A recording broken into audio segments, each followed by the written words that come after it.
Somewhere along the way, people began to believe that Buddhist stories belonged only to monks, temples, and people who had already found peace. Not true. The stories that have lived for more than 2,500 years are about ordinary people caught inside fear, grief, anger, loss, desire, and doubt. People still searching, people still hurting, people exactly like the one listening now. Buddhism calls this the human life, the rare place where suffering can become wisdom and where pain can open the door to freedom. 20 lives are waiting ahead, 20 struggles, 20 turning points. These are not stories about perfect people. They are stories about what happens when a human being finally sees life clearly and chooses to wake up. We begin with a prince who had everything except peace. Wherever you are right now, this is for you. He lived behind palace walls where pain was not allowed to enter. There was music when he woke, food before hunger, servants before he needed to ask, a wife who loved him, a young son, fine clothes, a future already prepared. From the outside, his life looked complete. Inside, something had begun to feel empty. This was Siddhartha before he became the Buddha. He was still a man with questions that comfort could not answer. We recognize this. Sometimes everything around us looks right, while something within us knows it is not. Siddhartha's father had tried to protect him from suffering. Old people were kept away, the sick were hidden, death was never spoken of. His father believed that if pain remained unseen, it could not disturb the prince. But truth does not disappear because a wall has been built around it. It waits. One day, Siddhartha left the palace. He saw an old man. The body was bent, the steps were slow, the face carried the passing of many years. Siddhartha asked what had happened. He was told that age comes to everyone, to the people he loved, to him. Something inside him opened and did not close again. On another journey, he saw a sick man. Strength had left the body. The man could not command himself to become well. Siddhartha learned that health could disappear without permission. A person could wake with plans and discover that the body had made other plans. Then he saw a dead person being carried away. People followed the body, crying. The one they loved could no longer hear them. Siddhartha asked if death also came to everyone. The answer was yes. He returned home, but the palace was no longer the same. Now he could see what had always been hidden beneath its beauty. Everything was changing. Everything he loved could be lost. Everything he called mine was only staying for a while. This is the first pain of seeing clearly. Once we understand impermanence, the world does not become less beautiful. It becomes more honest, but honesty can hurt before it frees us. Then Siddhartha saw a wandering seeker. The man owned almost nothing, yet his face carried a calm the prince had never found inside the palace. How could someone with so little look so free? That question followed Siddhartha into the night. His wife was sleeping. His young son was nearby. The palace was quiet. He stood at the edge of the life he knew and felt the full weight of leaving. He was not cold. He was not without love. He walked away because he could no longer pretend that comfort was an answer to suffering. He knew that remaining in the palace would not protect anyone from age, sickness, or death. He could remain a prince and still lose everything. So he left. He removed the clothes that announced who he was. He cut his hair. He stepped away from wealth, power, and the name given to him. For the first time, no palace told him where he belonged. No wall stood between him and the human condition. Buddhism does not teach that everyone must leave home or abandon the people they love. The deeper leaving happens inside. We leave the belief that possessions can make us safe forever. We leave the belief that another person can save us from change. We leave the belief that comfort is the same as peace. Most of us carry a small palace inside the mind. It is built from routines, praise, plans, and things we are afraid to lose. We call it security. Then life touches one wall and the whole place begins to shake. A relationship changes. A body weakens. Money disappears. Someone leaves. The future refuses to become what we expected, and suddenly we stand where Siddhartha stood, at the edge of the known, afraid to stay, afraid to leave. This story does not ask us to throw our lives away. It asks us to notice what we are using to avoid the truth. What are we holding because it is good? And what are we holding because we are terrified of who we might be without it? There is a difference. Siddhartha chose uncertainty over a life built on pretending. That choice did not immediately bring peace. It brought hunger, loneliness, failure, years of searching. Walking away was only the beginning. This is another truth the story gives us. A brave decision does not always feel good after it is made. Sometimes freedom first feels like loss. Sometimes the right path begins with doubt. Siddhartha would meet teachers. He would punish his body. He would follow extreme paths and learn that pain could become another prison. Truth was not hiding in luxury, but it was not hiding in self-destruction either. He still had to discover the middle way. We all reach a night when something must be left behind. Maybe not a home, maybe an old anger, a false hope, a role that has become too small, a life built only to please others. The leaving may frighten us, but some doors open only when we stop asking the old room to become a new life. Siddhartha stepped into darkness without knowing that millions would one day follow the path he was beginning. He only knew that he could no longer live asleep.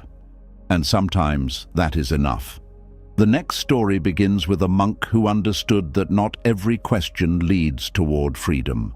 Some questions only keep the mind running. So when people demanded answers from him, he gave them something far more difficult: silence. The prince walked away from everything because he could no longer live inside answers that were not true. The next man discovered something just as difficult. Sometimes the answer itself is the trap. We begin with a monk who refused to answer. Wherever you are right now, this is for you. People came to him carrying questions they believed were important. Is the universe eternal? Does the soul continue forever? What happens after death? Where does an awakened person go when the body ends? They expected wisdom to sound like an explanation. They expected the monk to speak. He remained silent. This was not because he did not care. It was because he cared enough not to give people answers that would keep them far from their own suffering. We recognize this. The mind loves questions that take us away from the life directly in front of us. We can spend years asking why everything happened, why this person left, why another person hurt us, why life gave someone else what we wanted, why the world is unfair. Some questions appear deep, but sometimes they are only hiding places.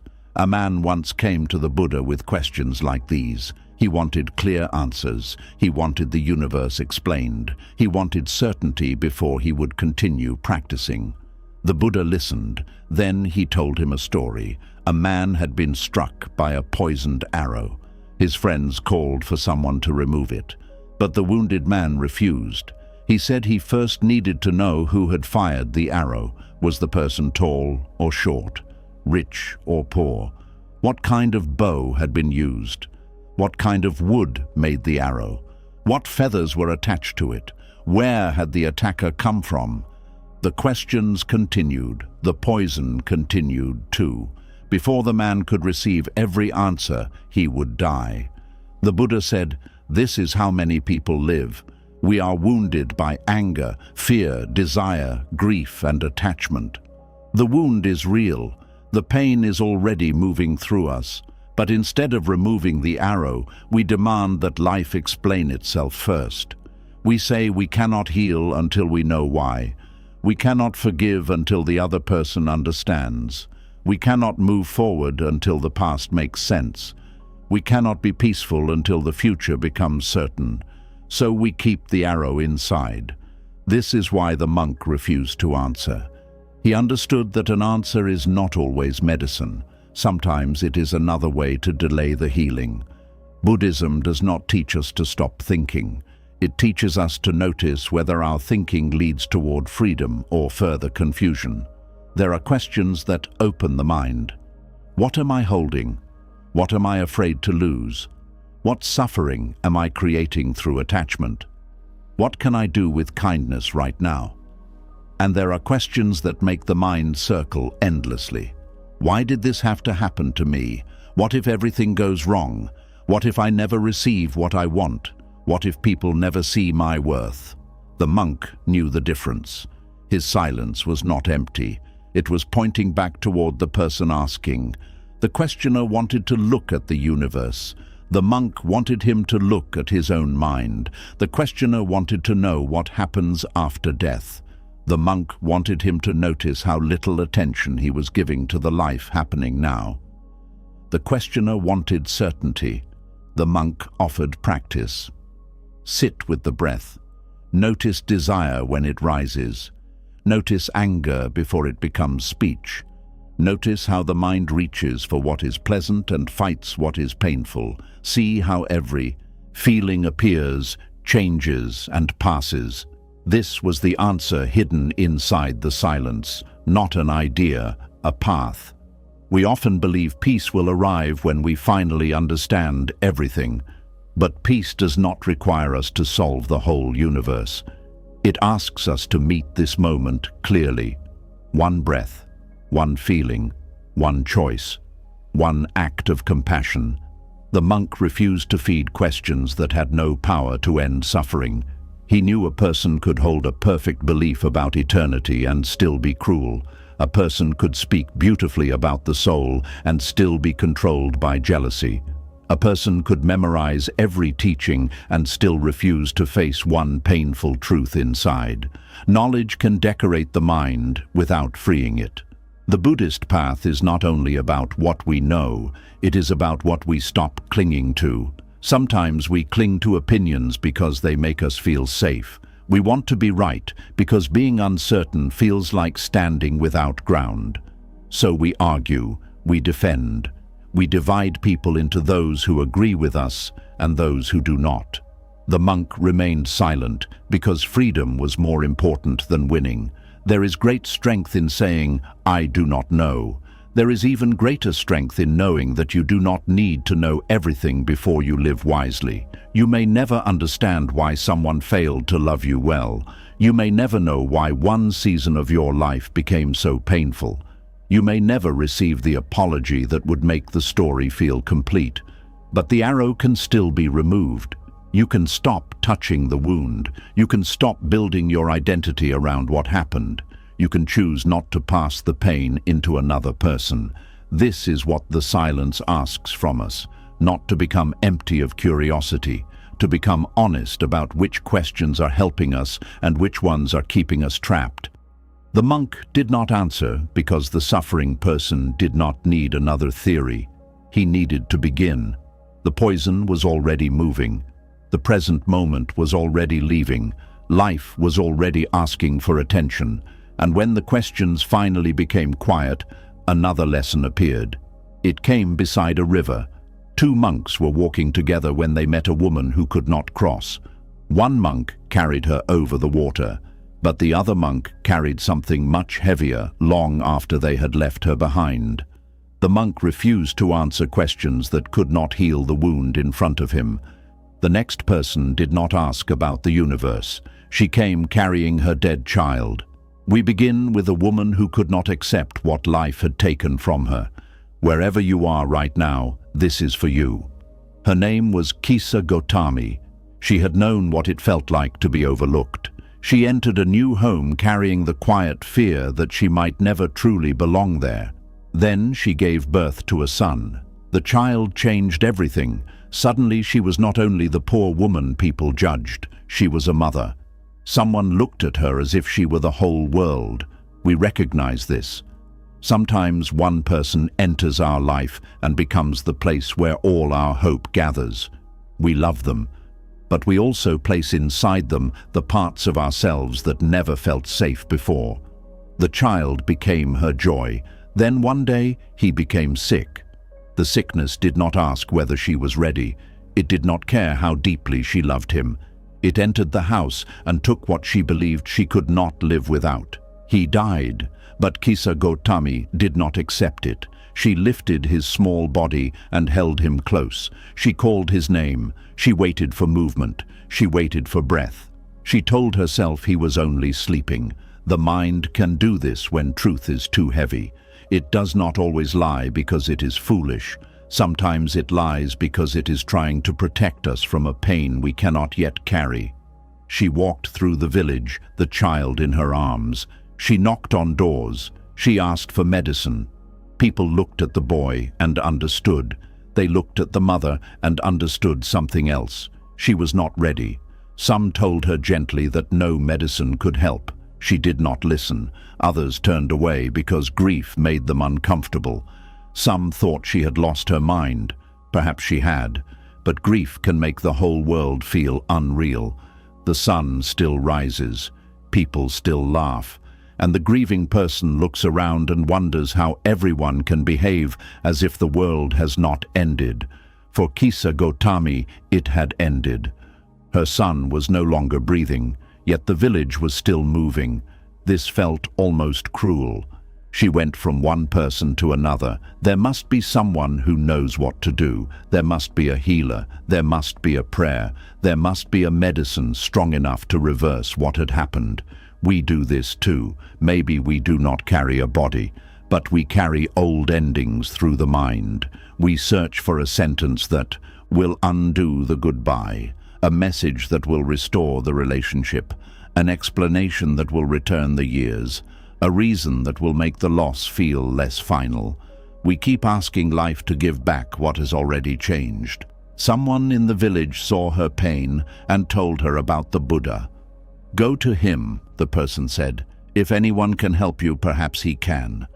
Kisa Gotami heard only the part she needed. Someone can help. She carried the child to the Buddha. She stood before him exhausted. Her arms were tired. Her heart was not. Grief can give the body a strange strength. We carry what should be too heavy because putting it down would mean admitting what it is.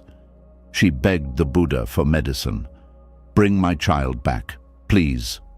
The Buddha looked at her. He did not shame her. He did not tell her she was foolish.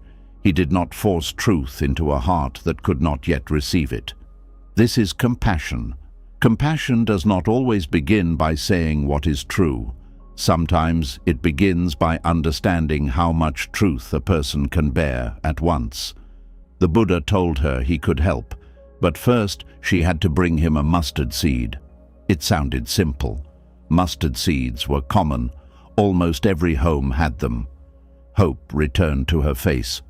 Then the Buddha added one condition. The seed must come from a house where no one had ever died. Kisa Gotami did not yet understand. She only heard that there was a task, a path, something she could do. So she turned and began walking. The child was still in her arms. The village remained. But now every door held the possibility of medicine. She knocked on the first house. "Do you have a mustard seed?" "Yes," they said. Then she asked the second question. "Has anyone ever died in this home?" The faces changed. The answer was yes. And with that answer, the medicine moved one step farther away. She went to the next house, then another, then another. The Buddha had not sent her away. He had sent her into the one place where grief becomes wisdom, the lives of other people. And the small seed she was searching for was about to reveal a truth larger than death. The first door had given her no seed. The second door gave her something else, a story. We begin with a mustard seed that was never really about mustard. Wherever you are right now, this is for you. Kisa Gotami stood at one house after another, with her child in her arms. At each door she asked for a seed. At each door people were willing to give one. Mustard seeds were ordinary, small and easy to find. But the Buddha had placed an impossible condition around something simple. It had to come from a home untouched by death. The first family told her about an old father who had died. The next told her about a baby who lived only a few days. At another house, A woman spoke about her husband. Another remembered a sister. Every home had a name. Every door opened onto another form of sorrow. Every name carried a silence. Kisa Gotami had entered the village believing she was the only person living inside a broken world. Now she began to see grief sitting quietly behind every door. Some had learned to smile again, some had not, but no home was empty of loss. We recognize this. Suffering often tells us that we have been chosen. It whispers that everyone else is living while we alone have been left behind. We watch people laugh and think they do not know pain. We see calm faces and assume their lives have been kind. But most human beings are carrying something they do not explain, a parent they miss, a child they worry about, a body that no longer works as it once did, a love that ended, a regret they cannot repair, a fear they have never spoken aloud. The Buddha knew Kisa Gotami did not need a lecture about death. She needed to meet people who had survived it. She needed to see that grief was not a private punishment. It was part of being born into a changing world. This is one meaning of suffering in Buddhism. Suffering is not only pain, it is the struggle against the truth that everything changes. We want what we love to remain. We want health to stay. We want youth to stay. We want people to stay. We want one happy season to promise that no winter will come, but life does not make that promise. Kisa Gotami kept walking. At first, she listened only long enough to learn that the house could not help her. Then something began to change. She stayed longer. She heard the stories. A mother told her how she had buried a daughter. An old man spoke of the wife who had shared his whole life. A young woman described a brother who had never returned. The village that had seemed full of strangers became a place filled with human hearts. Her own pain was still there, but it was no longer a wall separating her from everyone else. It became a bridge. This is one of the quiet miracles of compassion. When suffering is held only as mine, it can close the heart. When we begin to see it as part of our shared human life, the heart opens. Not because the pain becomes smaller, because we become larger around it. By evening, the light had changed. The child in her arms felt heavier, not because his body had changed, because she had. The hope that had carried her from door to door was becoming understanding. There was no house without death. There never had been. The mustard seed she needed did not exist. And slowly she understood that the Buddha had known this from the beginning. He had not tricked her. He had walked beside her without leaving his seat. He had allowed the village to teach what words could not. No one escapes loss. No one owns life. No one can command change to stop at their door. Kisa Gotami looked at her son. For the first time she saw not a sick child waiting for medicine, but a child who had died. This was the moment truth entered. It did not enter like cruelty. It entered like the last light of day. Quiet, unavoidable. She had carried him because putting him down felt like abandoning him. Now she began to understand that love was not the same as refusing to let go. Sometimes love carries. Sometimes love releases. The Buddha had asked for one mustard seed. Instead, she had gathered many stories. Stories of fathers and mothers, children and friends, people who had been loved and lost. Those stories became the medicine, not medicine that brought the dead back, medicine that brought the grieving person back to life. Kisa Gotami left the final house without asking for another seed. The search was over. The lesson was not. She still had to do the hardest thing. She had to find a quiet place.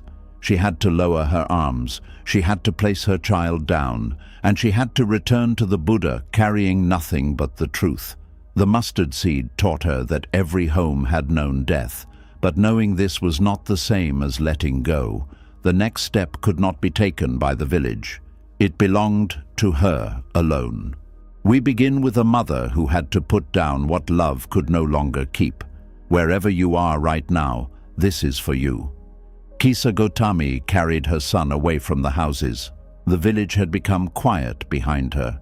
There are parts of grief that even the kindest people cannot walk for us. They can sit near us. They can speak gently. They can remind us to eat.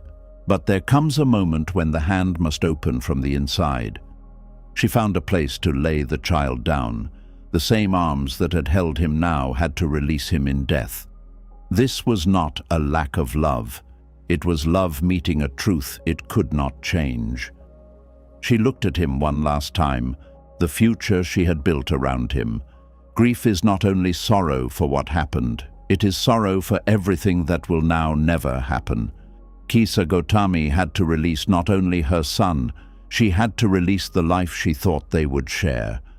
We recognize this. When something ends, we do not lose only what was. We lose what we expected. The mind suffers because it keeps visiting a future that no longer exists. It says this was supposed to happen. They were supposed to stay. I was supposed to become this person. My life was supposed to look different. Buddhism does not tell us that these thoughts are shameful. It asks us to see them clearly.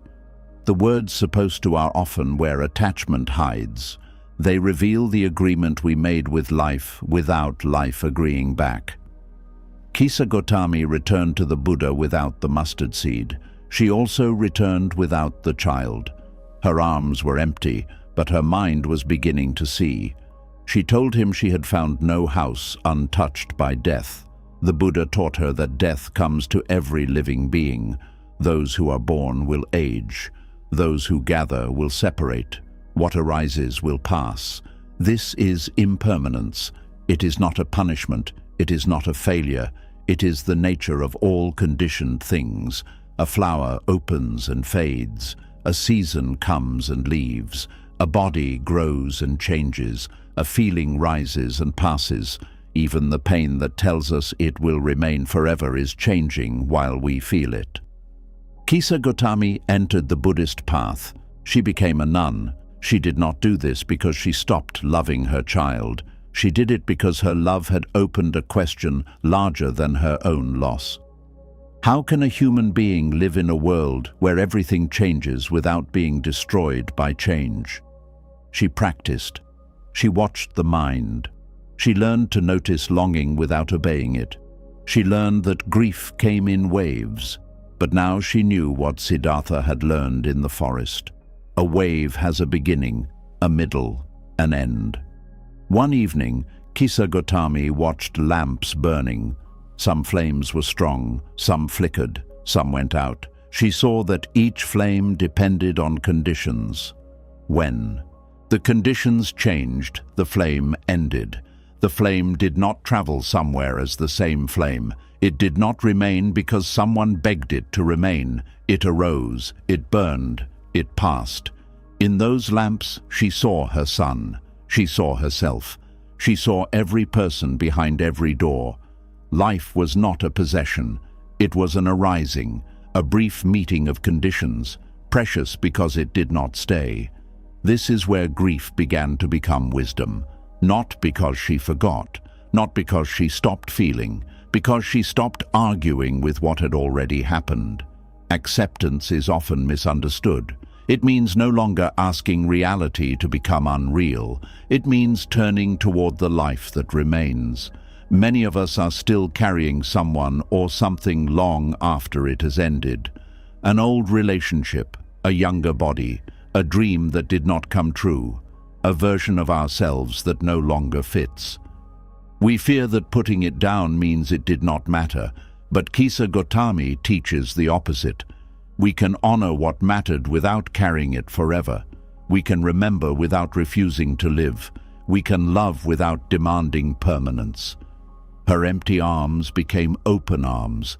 The grief that once separated her from the world became compassion for the world. She understood that every person she met was living under the same law. And this is what the path can do. It does not remove the truth of death. It changes the way we meet life before death comes. Kisa Gotami had carried one child through the village. She left the story carrying every grieving heart. The next person did not carry a body through the village. He carried something no road could help him leave behind: his own mind, and wherever he ran, it was already there, waiting for him in the silence. Kisa Gotami learned that putting down what had ended did not erase love. It allowed life to move again. The next man also wanted to put something down, but what he carried had no body. We begin with a man who tried to escape his own mind. Wherever you are right now, this is for you. He had a home. He had food. He had people who knew his name. Still, he could not rest. When he sat alone, old memories returned. When he tried to sleep, fear began speaking. When morning came, regret was already waiting. He believed the problem was the place, so he left. He walked to another village where no one knew his past. For a few days he felt lighter. New roads gave his mind new things to notice. New faces did not remind him of old mistakes.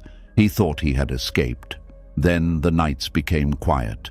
The memories returned. The fear returned. The same thoughts found him in a room they had never entered before. We recognize this. A new place can interrupt the mind. It cannot always heal it. We change homes, we change work, we change friends. Sometimes change is necessary, but sometimes we are only moving the same suffering into a different room. The man left again. He crossed a river and climbed into the hills. He believed distance would weaken the thoughts, but every step carried the person who had created them. He reached a monastery and asked to stay. The monks gave him a simple place to sleep. They gave him food and work. At dawn, he swept the ground. In the afternoon, he carried water. At night, he sat in silence. That was when the trouble began. Without noise around him, the noise within him became louder. He told an older monk, "This place is not peaceful." The monk looked around. The trees were still. The evening air was soft. Nothing was disturbing the monastery.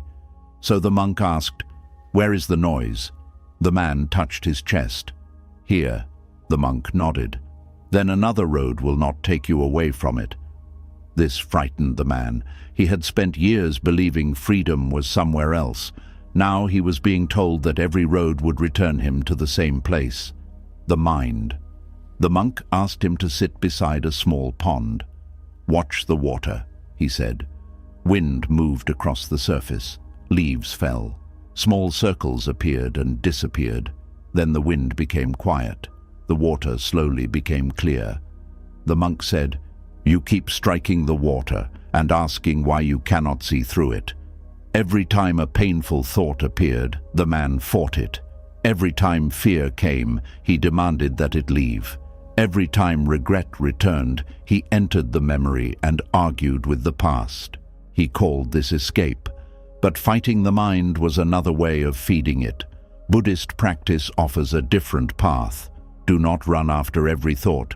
Do not wrestle with every feeling. Sit, notice, allow what has arisen to show its nature. The man began with his breath. One breath entered, one breath left. Then a memory appeared. He wanted to stand. He wanted to distract himself. He wanted another road. Instead, he remained. The memory grew strong. His body tightened. His mind began telling the old story. You should not have done it. You should have known better. Your life would be different if that day had changed. He listened, but he did not follow. This was new. Until then, every thought had become a command. Every feeling had become proof. If he felt afraid, danger must be near. If he felt guilty, he must be beyond forgiveness. If he felt lost, there must be no path. Now he began to understand that a thought can be present without being true. A feeling can be strong without being permanent. The mind can speak without being obeyed.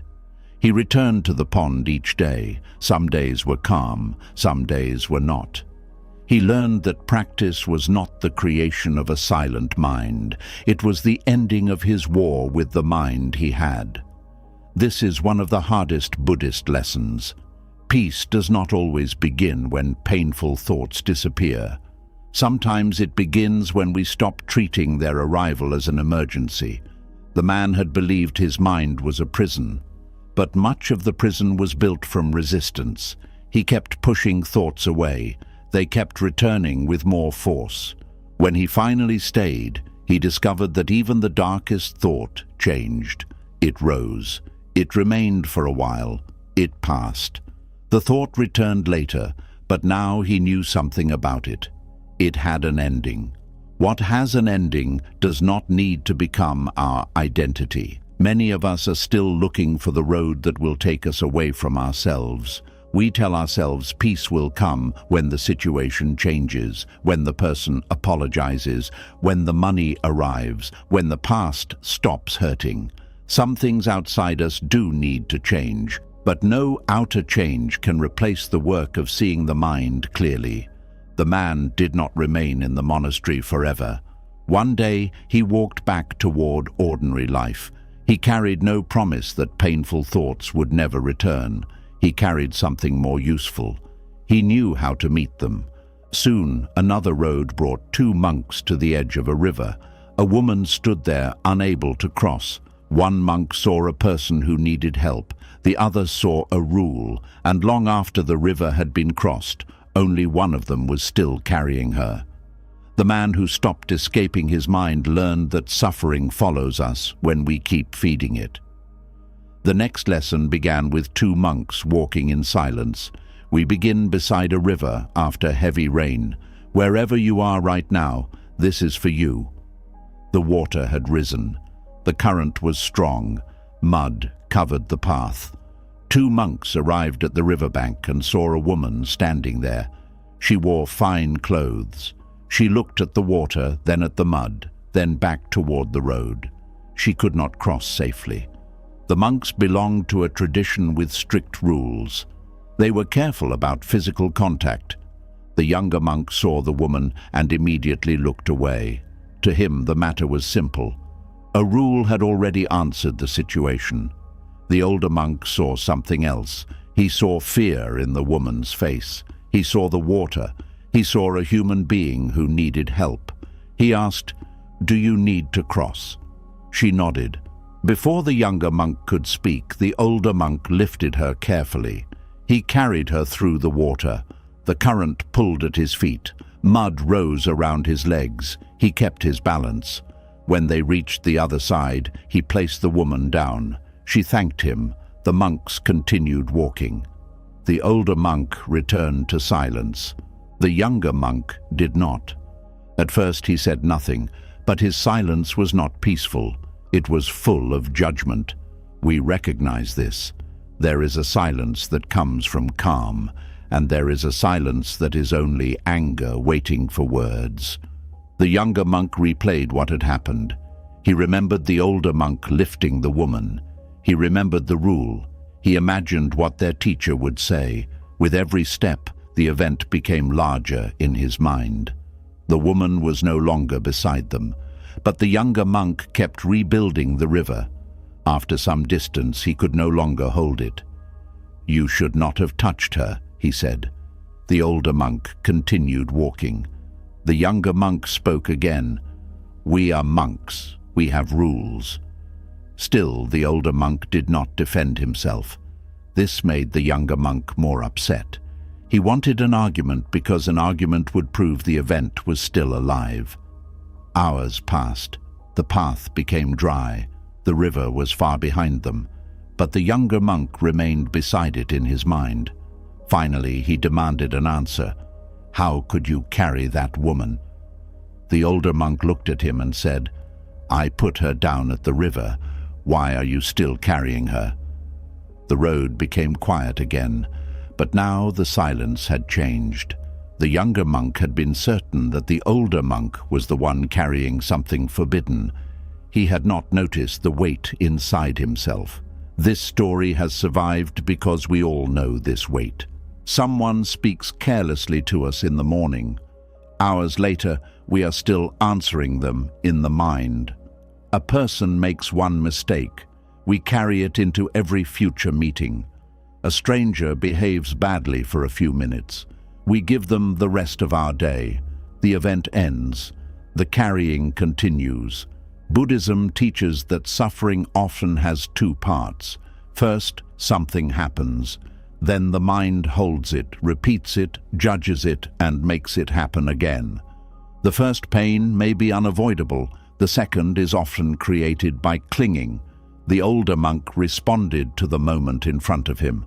The woman needed help. He helped. Then the moment ended. The younger monk did not touch the woman, but inwardly he stayed attached to her for miles. This does not mean rules are useless. Buddhist discipline guides the mind away from carelessness and harm. But a rule without wisdom can become another form of attachment. We may obey the outside of a teaching while missing its heart. The younger monk protected the rule. The older monk protected a person. The deepest practice asks for wisdom and compassion together, not blind obedience, not careless action, clear seeing. The older monk did not carry the woman because he wanted praise. He did not turn the act into a story about his goodness. He helped and released it. This is action without attachment. Do what the moment requires. Do not build an identity around it. Many people carry old moments as evidence. Evidence that they were disrespected. Evidence that they were rejected. Evidence that no one can be trusted. One event becomes a lens placed over every new experience. Soon they no longer meet life as it is. They meet the memory. The story asks a simple question. What have you already crossed but still carry? Perhaps someone hurt you years ago. Perhaps you made a mistake and keep walking back to it. Perhaps a conversation ended, but you continue it every night. Putting it down does not mean saying it was acceptable. It means refusing to let one moment occupy every moment after it. The river has already moved on. The woman has already gone. The road beneath your feet is new. But the mind says, carry it a little farther. We believe holding anger protects us. Sometimes it only keeps us connected to what wounded us. The younger monk thought he was carrying a moral concern. Underneath it he was carrying anger, and anger often disguises itself as righteousness. It tells us we are not suffering, we are simply correct. This is why the next story does not leave the younger monk behind.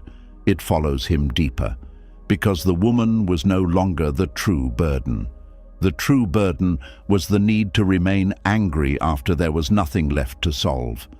The older monk put the woman down beside the river. The younger monk carried her through every mile that followed. But even this is not the whole story. We begin with the monk who believed his anger proved that he was right. Wherever you are right now, this is for you. The younger monk had spent years learning discipline. He woke before sunrise. He ate little. He spoke carefully. He followed instructions. He believed this made him a good monk. Then, beside the river, the older monk did something that did not fit inside his understanding. The younger monk felt disturbed, but beneath the disturbance was something harder to admit. He felt superior. We recognize this. Anger often arrives wearing the clothes of virtue. It says, I am only angry because I care about what is right. Sometimes this is true. Anger can show us that harm is happening. It can help us protect someone. But it becomes dangerous when we begin to enjoy the position it gives us. The innocent one, the correct one, the person above the mistake. The younger monk did not only dislike what the older monk had done, he liked being the monk who had not done it. His judgment strengthened his identity. I am disciplined. He is careless. I am pure. He has failed. The mind loves these divisions. They make a complicated world feel simple. But Buddhist practice does not ask only whether another person acted wrongly. It asks what our reaction is doing inside us now. The monks continued walking. The younger monk's anger grew because he rehearsed it. Each time he replayed the scene, he added something. Perhaps the older monk had no respect for the teaching.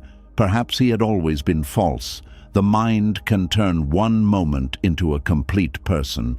We do this often. Someone disappoints us once. The mind says they have always been selfish. Someone forgets us. The mind says we never mattered. Someone disagrees. The mind says they have no respect.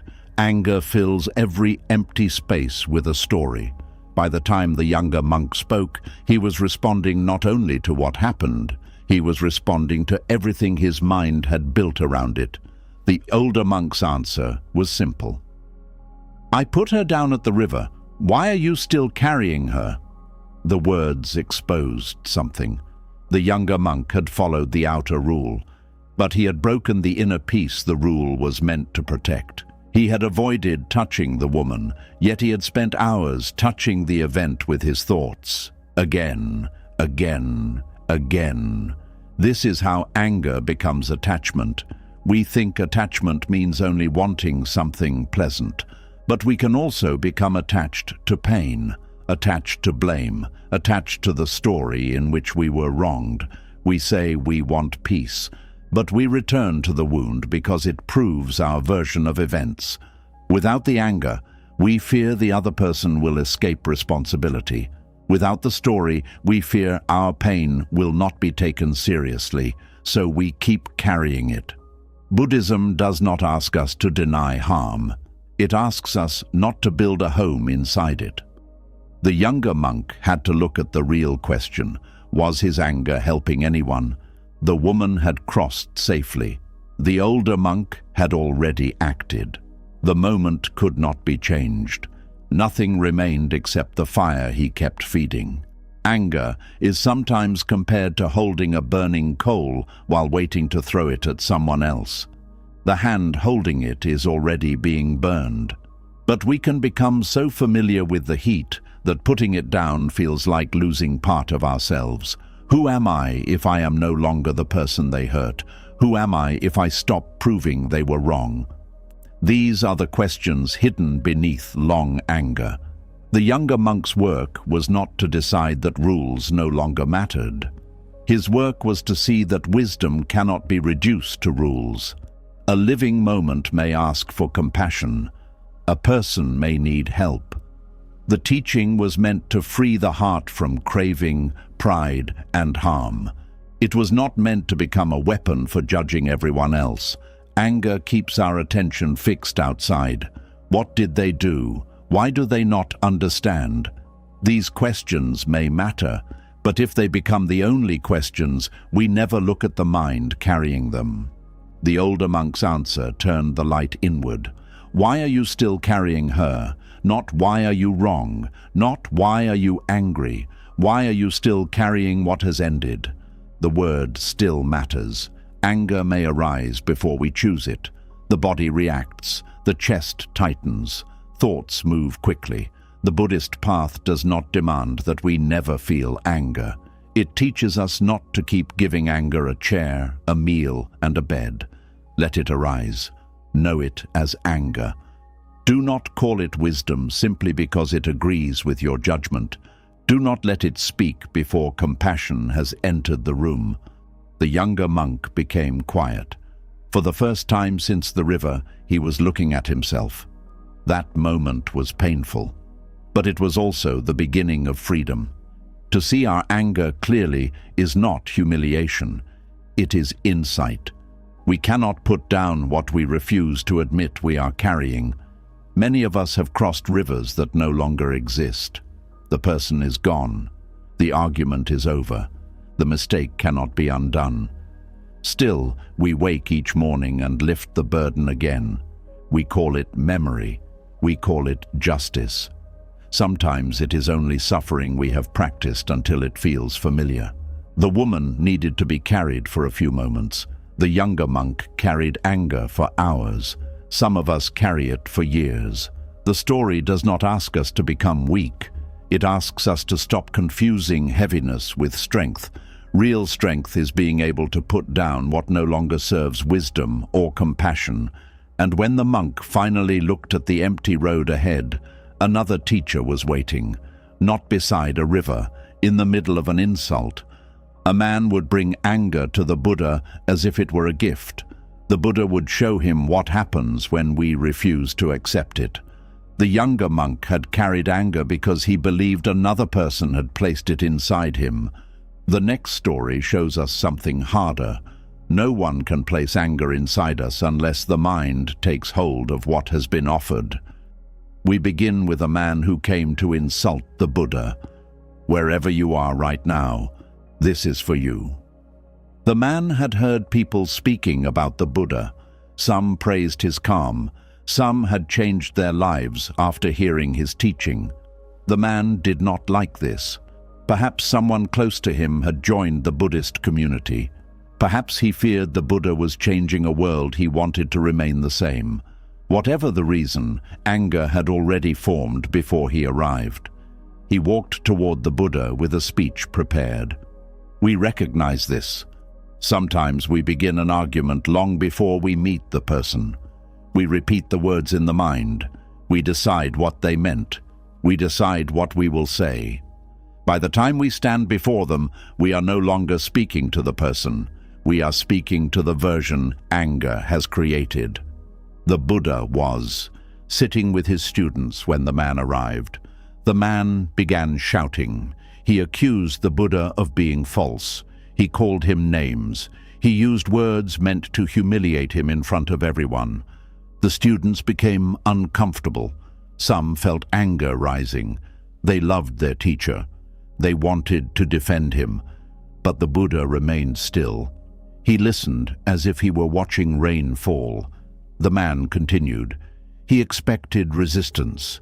He expected the Buddha to become angry. He expected a sharp answer. Anger often depends on this. It throws a hook and waits for another person to bite. If they react, the anger grows. If they insult us back, we feel justified. But the Buddha did not accept the invitation to fight. This confused the man. His voice became louder. Still, the Buddha did not move. Finally, when the man had run out of words, the Buddha asked him a question. If someone comes to your home with a gift, but you refuse to receive it, who keeps the gift? The man answered, the person who brought it. The Buddha said, in the same way, I do not accept your anger. It remains with you. The students became quiet. The angry man also became quiet. The Buddha had not defeated him. He had not shamed him. He had simply refused to carry what the man wanted to place in his hands. This is one of the most useful lessons in Buddhist practice. Not every word spoken to us must be taken inside. Not every opinion deserves a home in the mind. Not every insult must become a wound. Someone may misunderstand us. Someone may judge us. Someone may speak from their own pain. We cannot always stop the words, but we can learn not to build our identity from them. The Buddha heard the insult. Refusing it did not mean pretending it had not been spoken. It meant seeing it clearly without becoming it. He did not say, this man's anger proves that I am worthless. He did not allow another person's state of mind to decide the condition of his own. We often do the opposite. A stranger speaks carelessly, and we carry the sentence for years. One person rejects us, and we begin rejecting ourselves. Someone says we are not enough, and their voice becomes the voice inside our mind. The speaker may forget the words. We continue repeating them. This is how an insult becomes suffering. The first sound lasts a moment. The mind keeps it alive. Buddhism does not tell us to remain near harmful people. Wisdom may require distance. Compassion may include a clear boundary. But even after we leave, we still have to decide what we will carry. The Buddha's refusal was an inner boundary. He did not need hatred to protect his peace. He did not need revenge to prove his dignity. He knew that words often reveal the condition of the speaker's mind. They do not always reveal the truth about the one being spoken to. The man arrived hoping to give the Buddha humiliation. Instead, he was left standing with his own anger. For the first time, he could feel its weight. He had believed anger was power. Now it looked like a burden no one else wanted. We all receive unwanted gifts, blame, mockery, jealousy, cruel opinions. Sometimes they come from people we love. This makes them harder to refuse. But love does not require us to accept every harmful thing another person offers. We can hear someone without turning their confusion into our identity. We can remain kind without opening the door to disrespect. We can say, "This belongs to you. I will not carry it for you." The man stopped speaking. The Buddha's calm had become a mirror. In that mirror, the man saw not an enemy, but himself. The insult had failed to enter the Buddha, so it had nowhere to go. It returned to the person who brought it. And the next story begins when that man walked home carrying the gift he had hoped to leave behind. The Buddha did not carry the insult away. The man did. We begin with the long walk home after anger has failed to reach its target. Wherever you are right now, this is for you. The man left the gathering with the same body he had brought there. But something inside him had changed. Before meeting the Buddha, his anger had felt simple. He was right. The Buddha was wrong. He believed he only needed to speak loudly enough for everyone to see it. Now the words of the Buddha followed him. If a gift is refused, who keeps it? The person who brought it. The man had gone to place shame in another person's hands. He was returning with it still in his own. We recognize this. Anger often promises relief. It says, say the words, make them feel what you felt, give the pain back, then you will be free. But after the argument, we often discover that the pain has not left. The words may have wounded someone else. Still, the fire remains inside us. When we express anger without awareness, we do not empty ourselves. We often create more of it. The man walked through the village. He noticed people speaking together. He wondered whether they had seen what happened. He imagined them laughing at him. The mind that had been angry now became ashamed. This is how one painful state becomes another. Anger becomes pride. Pride becomes shame. Shame becomes more anger. Unless awareness enters, the wheel keeps turning. The man reached his home. Nothing there had changed. The same doorway, the same bowl, the same sleeping place.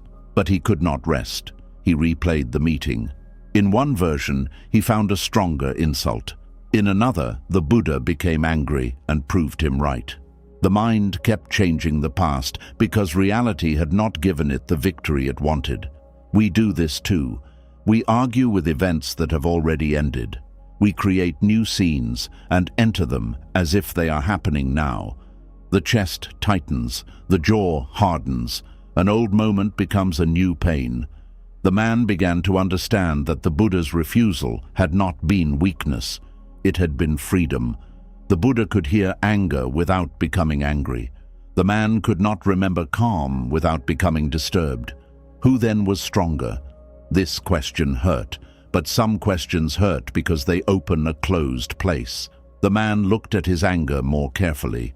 Beneath it, he found fear. He feared losing someone close to him. He feared the Buddha's teaching would change the world he understood. He feared becoming unimportant. Anger had protected him from saying the simpler truth. I am afraid. Many of us do the same. We become angry when we feel ignored, angry when someone changes, angry when we cannot control the outcome. The anger looks outward, but its roots often grow around something tender. Fear of rejection, fear of loss, fear of being wrong, fear that we are not enough. Buddhist practice asks us not only to control angry words, it asks us to understand what gives birth to them. When we see the root, compassion becomes possible, not only compassion for others, compassion for the frightened part of ourselves that learned to use anger as armor. The next morning, the man returned to the Buddha. His steps were slower. He had no speech prepared. He stood before the Buddha and lowered his head. Perhaps he apologized. Perhaps he simply sat down. What matters is that he returned differently. The Buddha did not make the man suffer for what he had done. He met him in the new moment. This is important. Sometimes a person comes to us with a different heart, but we keep speaking to the person they were yesterday. We refuse to release their mistake because our hurt has become a form of control. The Buddha did not accept the insult. He also did not cling to it. This is complete letting go. We often do only half. We say we forgive, but keep the event ready for the next argument. We remain polite, but secretly build a record of wrongs. We put down the person and continue carrying the evidence. The Buddha carried neither. The angry man learned that every state of mind has a consequence. Hatred first burns the one who holds it. Jealousy first disturbs the one who feeds it. Cruelty first shapes the mind from which it comes. This is karma in its most immediate form, not a distant punishment. The mind becomes like what it repeatedly practices. Each time we practice anger, anger becomes easier. Each time we practice awareness, a small space opens. Inside that space, another choice becomes possible. The man had brought anger as a gift. The Buddha returned it without hatred. Then the man discovered he did not have to keep it either. He could place it down through understanding. He could see it, name it, stop feeding it. The gift no longer needed a receiver. It could simply end. But anger is not always aimed at someone who has insulted us. Sometimes it rises when no one intended harm at all. A boat strikes us on the water. We turn, ready to shout. Then we discover the boat is empty. And in that empty boat, the next lesson waits. The angry man learned that anger remains with the person who keeps feeding it. The next man discovered how quickly anger changes when there is no one to blame. We begin with a man sitting alone in a boat. Wherever you are right now, this is for you. He wanted silence. He wanted distance from people. Perhaps life had become too loud, so he rowed away from the shore and stopped in the middle of the water. The morning was calm. Mist rested over the river. The boat moved gently beneath him. For the first time in many days, his mind began to settle. Then another boat struck his. The impact shook him. Water splashed across the side. The calm disappeared. Anger rose immediately. We recognize this. One moment, we are peaceful. The next, something interrupts us. A car moves into our path. Someone speaks over us. A person arrives late. The mind does not wait for the full story. It creates one. The man turned toward the other boat. Before he even saw the person, he began shouting, "Watch where you are going!" "What is wrong with you?" His anger already had a target. Then the mist moved. He saw that the other boat was empty. No careless fisherman, no rude traveler, no one trying to disturb him. The boat had broken loose and drifted with the current. The man's anger stopped. The boat had still hit him. The water was still inside his boat. The interruption was real, but without another person to blame, the rage could not hold the same shape. This is the lesson of the empty boat. Much of our anger is not only about what happened, it is about what we believe another person meant. They ignored me. They wanted to embarrass me. They do not respect me. The mind turns an event into an intention. Then it becomes angry at the intention it created. Sometimes people do mean harm. Buddhism does not ask us to pretend otherwise, but many moments are more like the empty boat. A person is distracted. They are tired. They are carrying grief we cannot see. They forget. They make a mistake. We experience the impact and immediately create an enemy. The empty boat does not teach us to become passive. The man still had to remove the water. He still had to steady himself. He might need to push the drifting boat away. But none of this required hatred. Action and anger are not the same. We can solve a problem without creating an enemy. We can set a boundary without poisoning the mind. We can say no without making another person less human. This is a difficult freedom. Many of us believe anger gives us strength, but it can narrow the mind and reduce a whole person to one bad moment. The empty boat creates a pause. What if I do not know the whole story? What if this was not about me? What if I can respond without inventing an intention? The man sat in his boat and watched the empty one drift away. Then another understanding came. Even when a person is inside the boat, much of what moves them comes from causes we cannot see. Their past, their habits, their fears, their unhealed pain, their lack of awareness. Many people are being carried by currents they do not understand. This does not remove responsibility. A person must still answer for harmful choices, but seeing the current can soften hatred. We can protect ourselves without destroying the person in our mind. Buddhist compassion begins here, not by saying harm is good, by understanding that harmful actions arise from conditions: ignorance, craving, fear, attachment. A person who causes suffering is often being moved by suffering.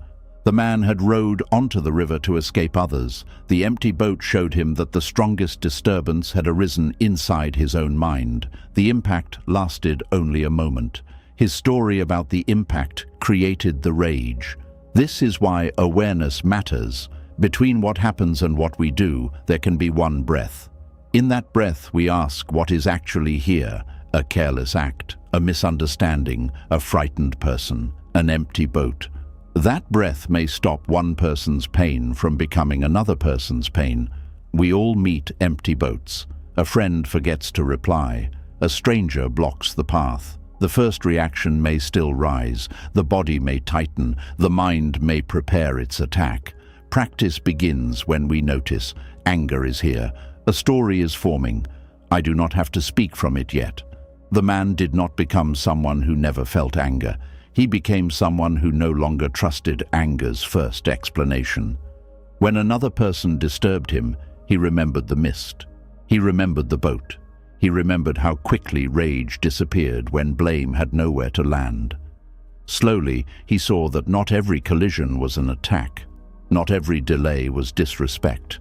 Not every mistake was a message about his worth. The river showed him his mind in motion. And as the empty boat drifted away, one question remained. How much of my suffering comes from what happened? And how much comes from the meaning I gave it? The next person would ask a similar question after a horse ran away. What looked like loss would become good fortune. What looked like good fortune would become danger. And an old farmer would refuse to call any moment the end of the story. The empty boat taught the man that not every collision has an enemy inside it. The next man spent years blaming something that had never intended to hurt him. We begin with a farmer who was angry with a river. Wherever you are right now, this is for you. The farmer lived beside the water. The river fed his crops. It softened the soil. It gave water to his animals. For many years, he called the river a blessing. Then the rains came. The river rose beyond its banks. Water entered the field. It carried away young plants. It destroyed the work of an entire season. The farmer stood in the mud and looked at what remained. His sadness quickly became anger. He blamed the river. "You have ruined me," he said. The same water he had once praised had become his enemy. We recognize this. We often love life when it gives us what we want. When it moves according to our plans, we call it good. When it changes direction, we call it cruel. The farmer repaired the field. He planted again.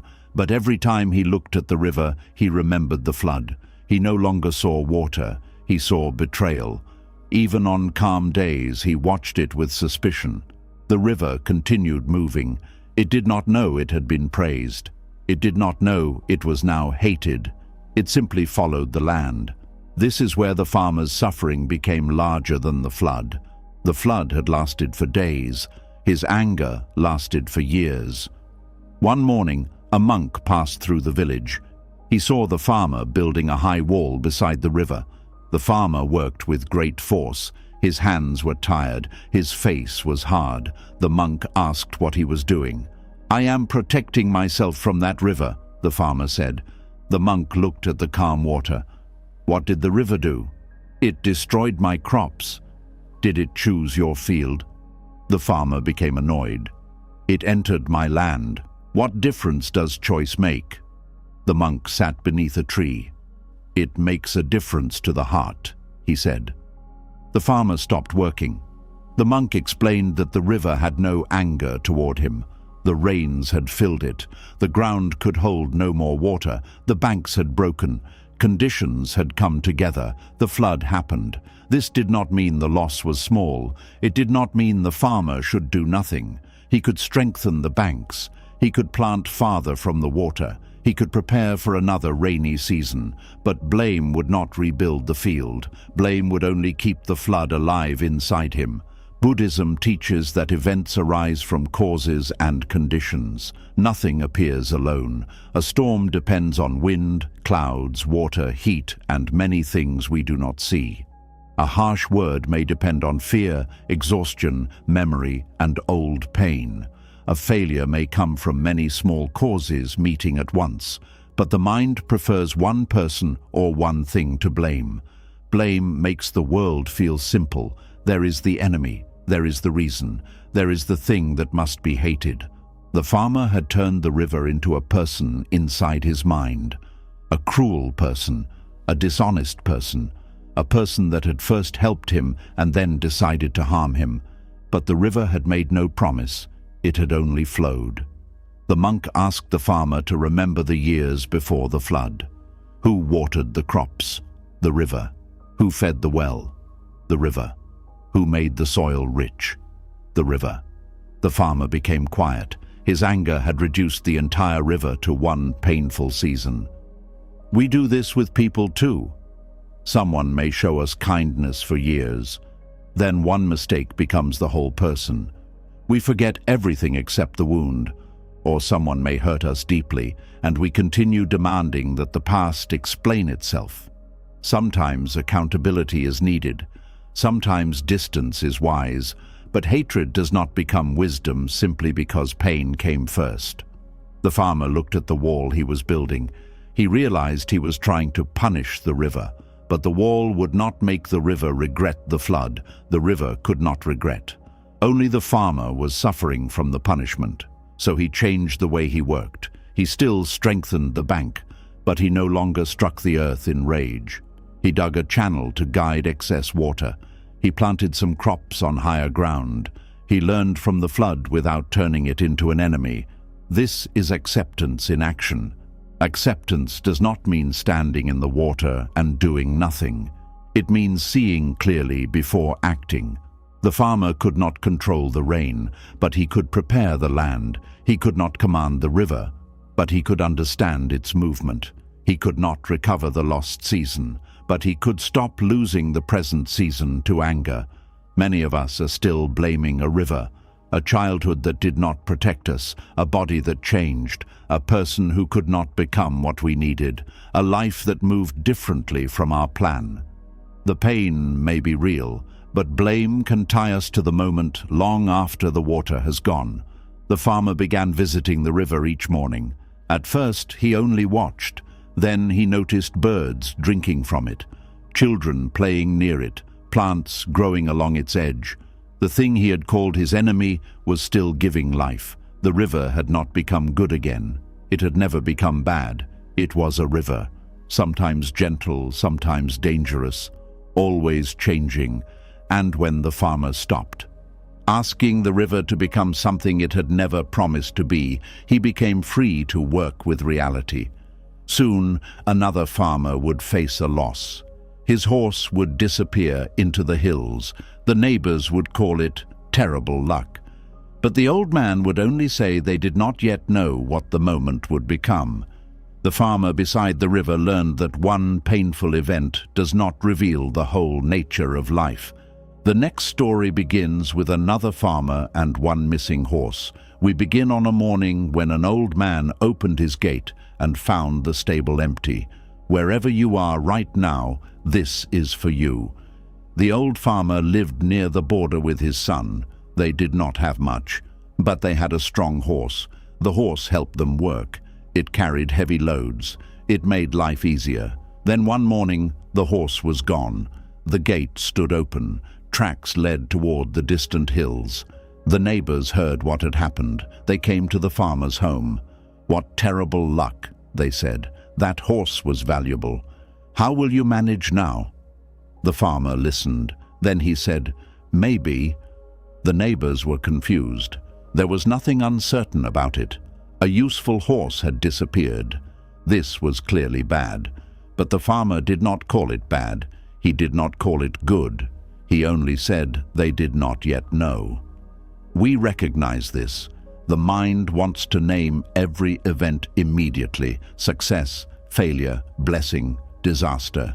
We feel safer when the moment has a label. A label gives us the feeling that the story is finished, but life rarely finishes where we place the label. The horse had run away. That was all the farmer knew. A week passed. Then the horse returned. It came down from the hills with several wild horses following behind it. The old farmer now had more horses than before. The neighbors came running. "What wonderful luck," they said. "You lost one horse and gained many." The farmer looked at the animals. "Maybe," he said. The neighbors laughed. How could he refuse to call this good? The animals were strong. They could be trained. They could be sold. His life had clearly improved. But the farmer understood that the moment was still moving. His son began training the wild horses. One horse was frightened.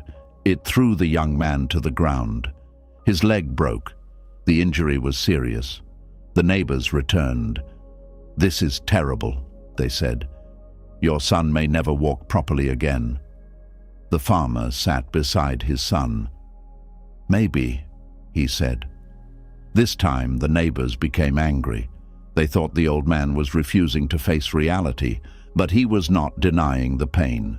He cared for his son. He prepared food. He changed the cloth around the injury. He stayed beside him through the night. He did everything the moment required. He simply refused to decide that the injury had revealed the final meaning of the story. Soon, soldiers arrived in the village. A war had begun. Every healthy young man was ordered to leave. Families cried as their sons were taken. Many of those young men would not return. The farmer's son was left behind because of his broken leg. The neighbors came again. "Your son's injury saved his life," they said. "What great fortune." The old farmer looked at them. "Maybe." The story often ends here, but life does not. The farmer knew that even being spared from war did not guarantee a life without suffering. The son's leg might heal. It might not. The war might end. Another difficulty might come. The wild horses might bring wealth. They might create new problems. The old man understood something the neighbors did not. We see only a small piece of time. Then we judge the whole life from it. Buddhist wisdom teaches us to see that conditions are always changing. What appears pleasant can contain future pain. What appears painful can open an unexpected path. This does not mean pain is secretly good. It means we should be careful about claiming to know the full meaning of what has happened. A lost job may feel like the end. It may lead toward work that fits us better. A rejection may break the heart. It may prevent us from building a life around someone who could not love us well.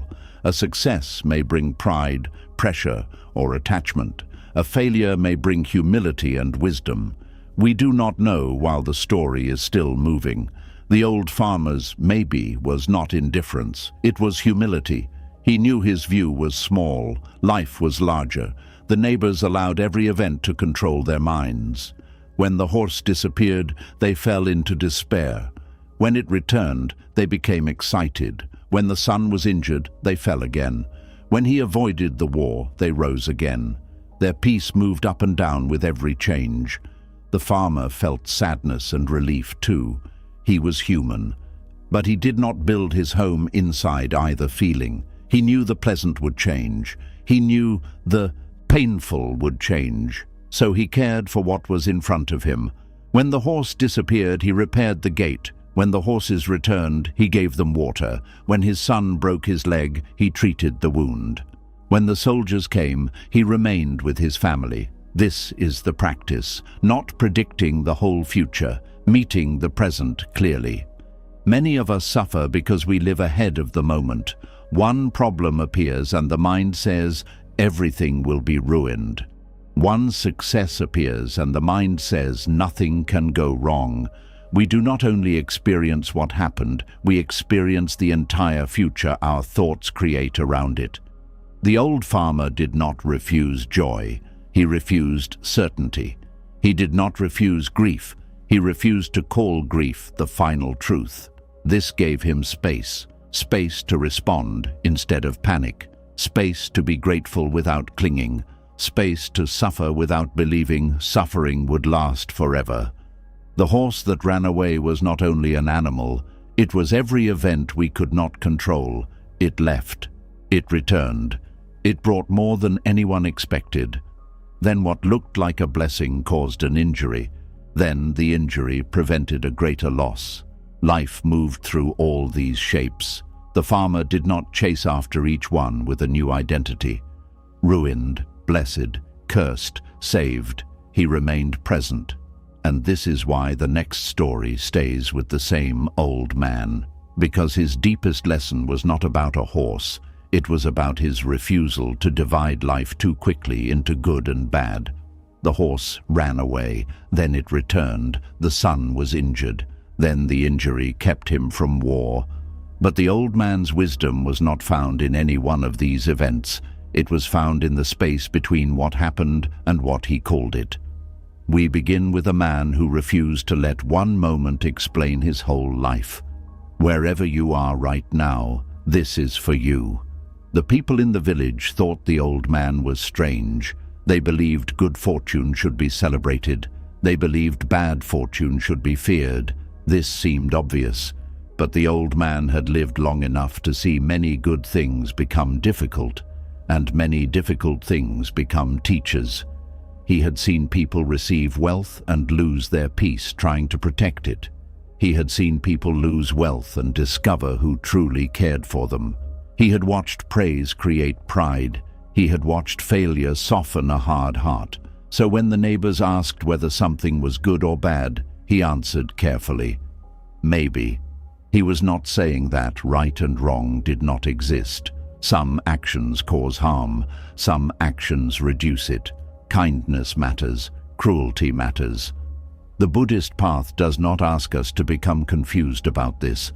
The old man was speaking about events whose full consequences could not yet be seen. A door closed. Is that bad? A new door opened. Is that good? Perhaps, but we are standing too close to the moment to see the whole road. We recognize this. We often look back at painful seasons and understand them differently. At the time, we believed we were only losing. Years later, we see what the loss revealed. Who stayed, what mattered, what we had been tolerating, what strength had been sleeping inside us. This does not mean we should thank every painful event. It means no event can always be understood from the first moment. The old man's neighbors lived like leaves in the wind. Their minds rose with gain. They fell with loss. Praise made them feel valuable. Criticism made them feel small. They were not only living life, they were being pulled by every judgment they placed upon it. The old man practiced something closer to equanimity. Equanimity does not mean feeling nothing. It means remaining balanced while feelings move. Joy may arise. Let it arise. Do not cling to it as if it must stay. Sadness may arise. Let it arise. Do not turn it into a prophecy about the rest of your life. The old man loved his son. When the boy broke his leg, the old man felt concern. He did not sit coldly and say nothing mattered. He called for help. He cleaned the wound. He stayed awake when the pain became strong. His calm did not remove his compassion. It made his compassion clearer. Panic would not heal the bone. Blame would not change the fall. The question was simple. What does this moment need? This is one of the most practical Buddhist questions. Not what does this moment prove about my life? Not why has life chosen me? What does this moment need? Sometimes it needs patience, sometimes action, sometimes rest, sometimes a boundary, sometimes the courage to admit that we do not know.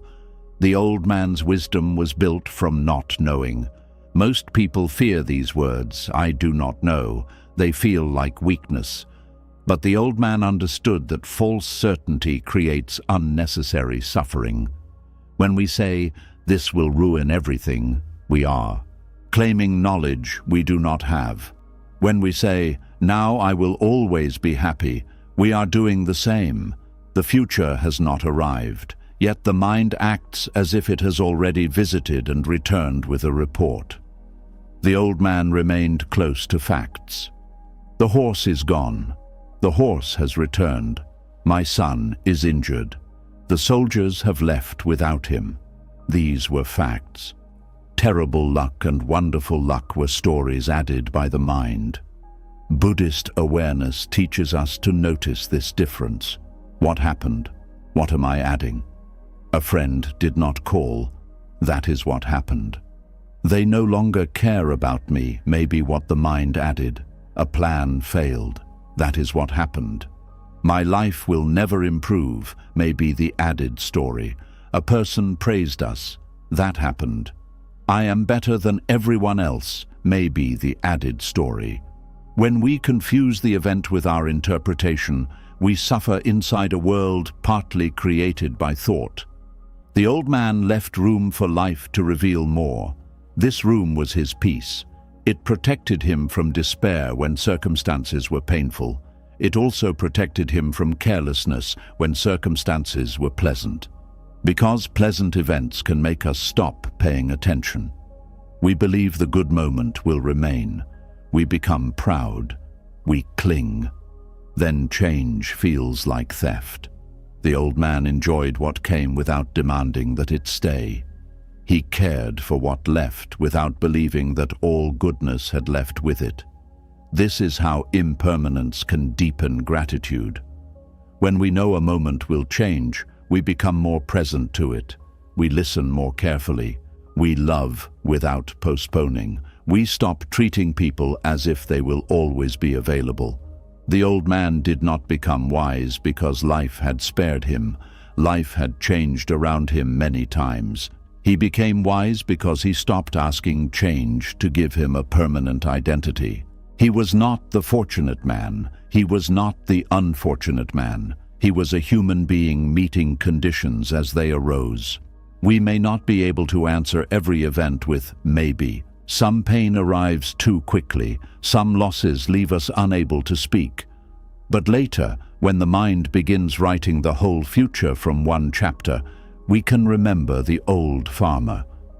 This moment is real, but it is not the entire story.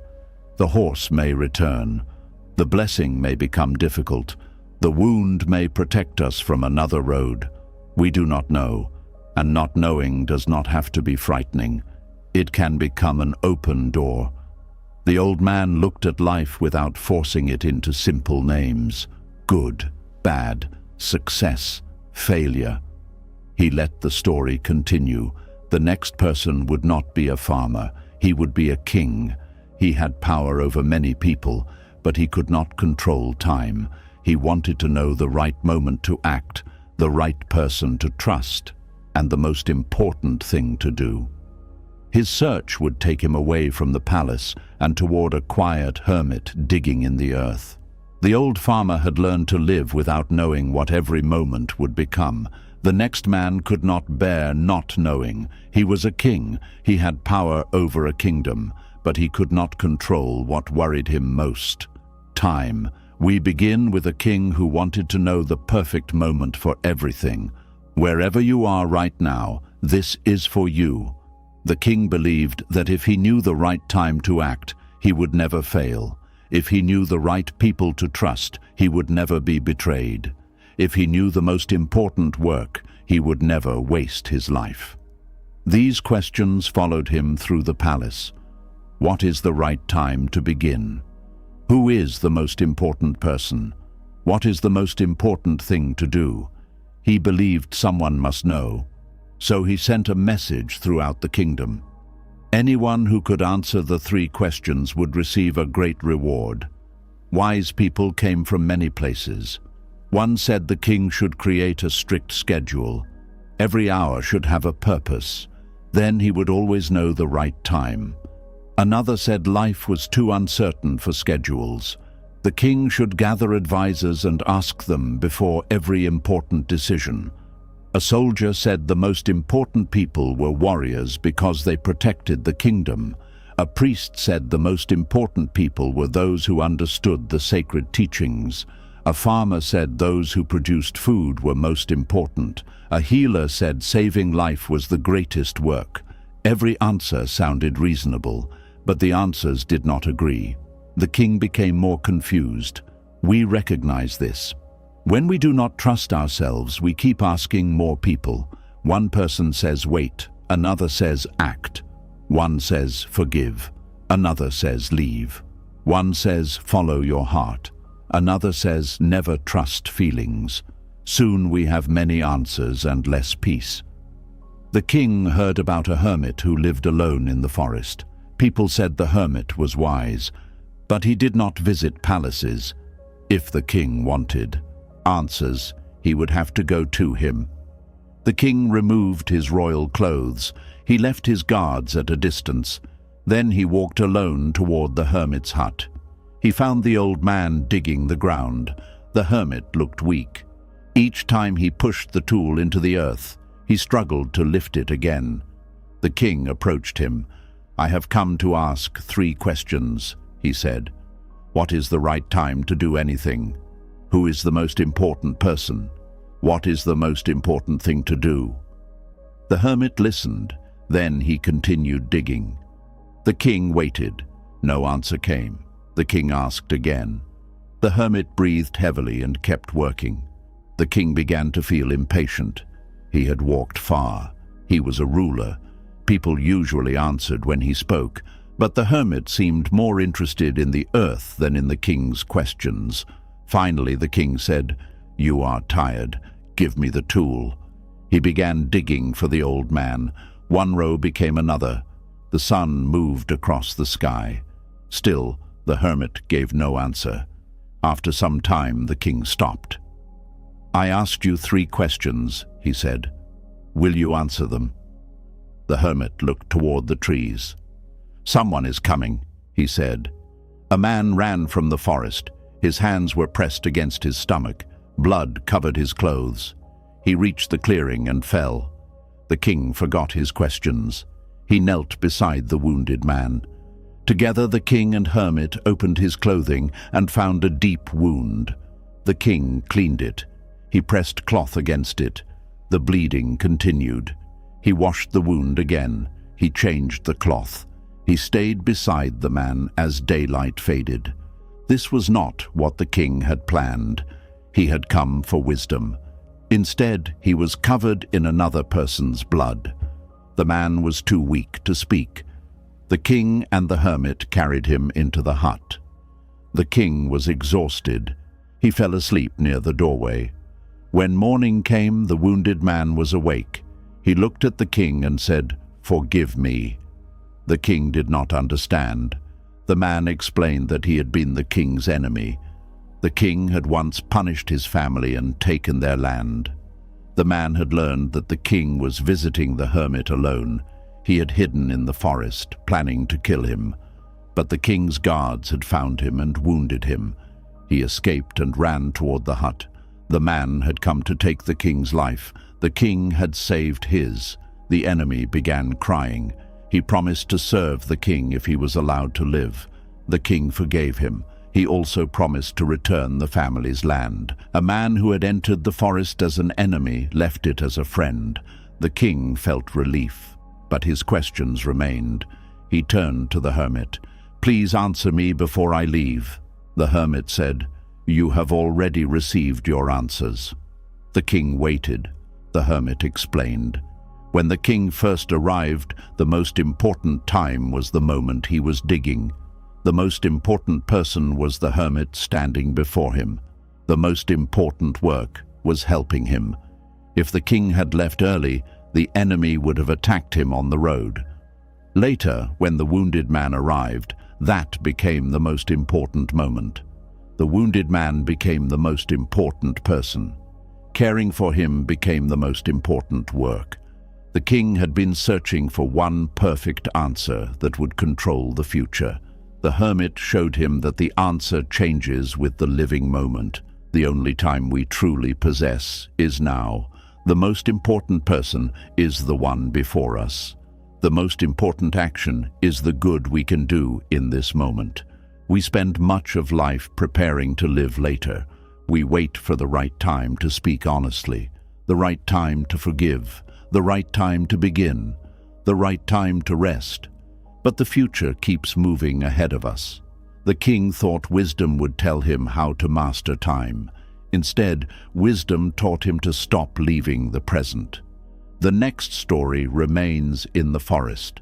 The same hermit still had more to teach, because knowing that now matters is one thing, living as if it matters is another. The king had asked for the right time.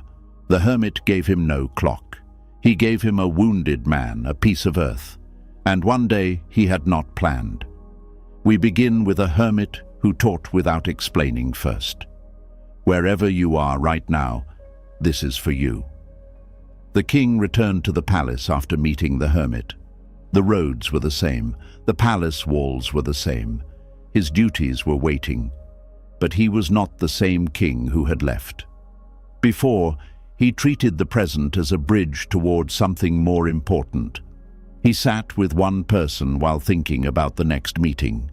He ate while planning tomorrow. He listened while preparing his answer. His body was in one place, his mind was always somewhere else. We recognize this. Many of us live one step ahead of ourselves. While working, we think about rest. While resting, we worry about work. While speaking to someone we love, we look toward a screen. While eating, we barely taste the food. We keep waiting for life to begin. Then years pass. The hermit had not answered the king immediately because an answer spoken too soon would have become another idea. The king might have memorized it. He might have repeated it to others, but he would not have known it. So the hermit allowed life to teach him. First, the old man kept digging. The king believed his important work was asking questions, but the moment required him to notice a tired person. Wisdom began when he stopped demanding an answer and picked up the tool. This is a quiet Buddhist lesson. The path is often hidden inside what is directly before us. We search for a great purpose while ignoring the small act of kindness that is available now. We ask what our life should mean while failing to meet the person beside us with attention. The king wanted a grand answer. The hermit gave him soil. Then the wounded man arrived. The king could have said, "I came for another reason." He could have left the suffering man to the hermit. He could have called for a servant. Instead, he knelt. His hands became covered in blood.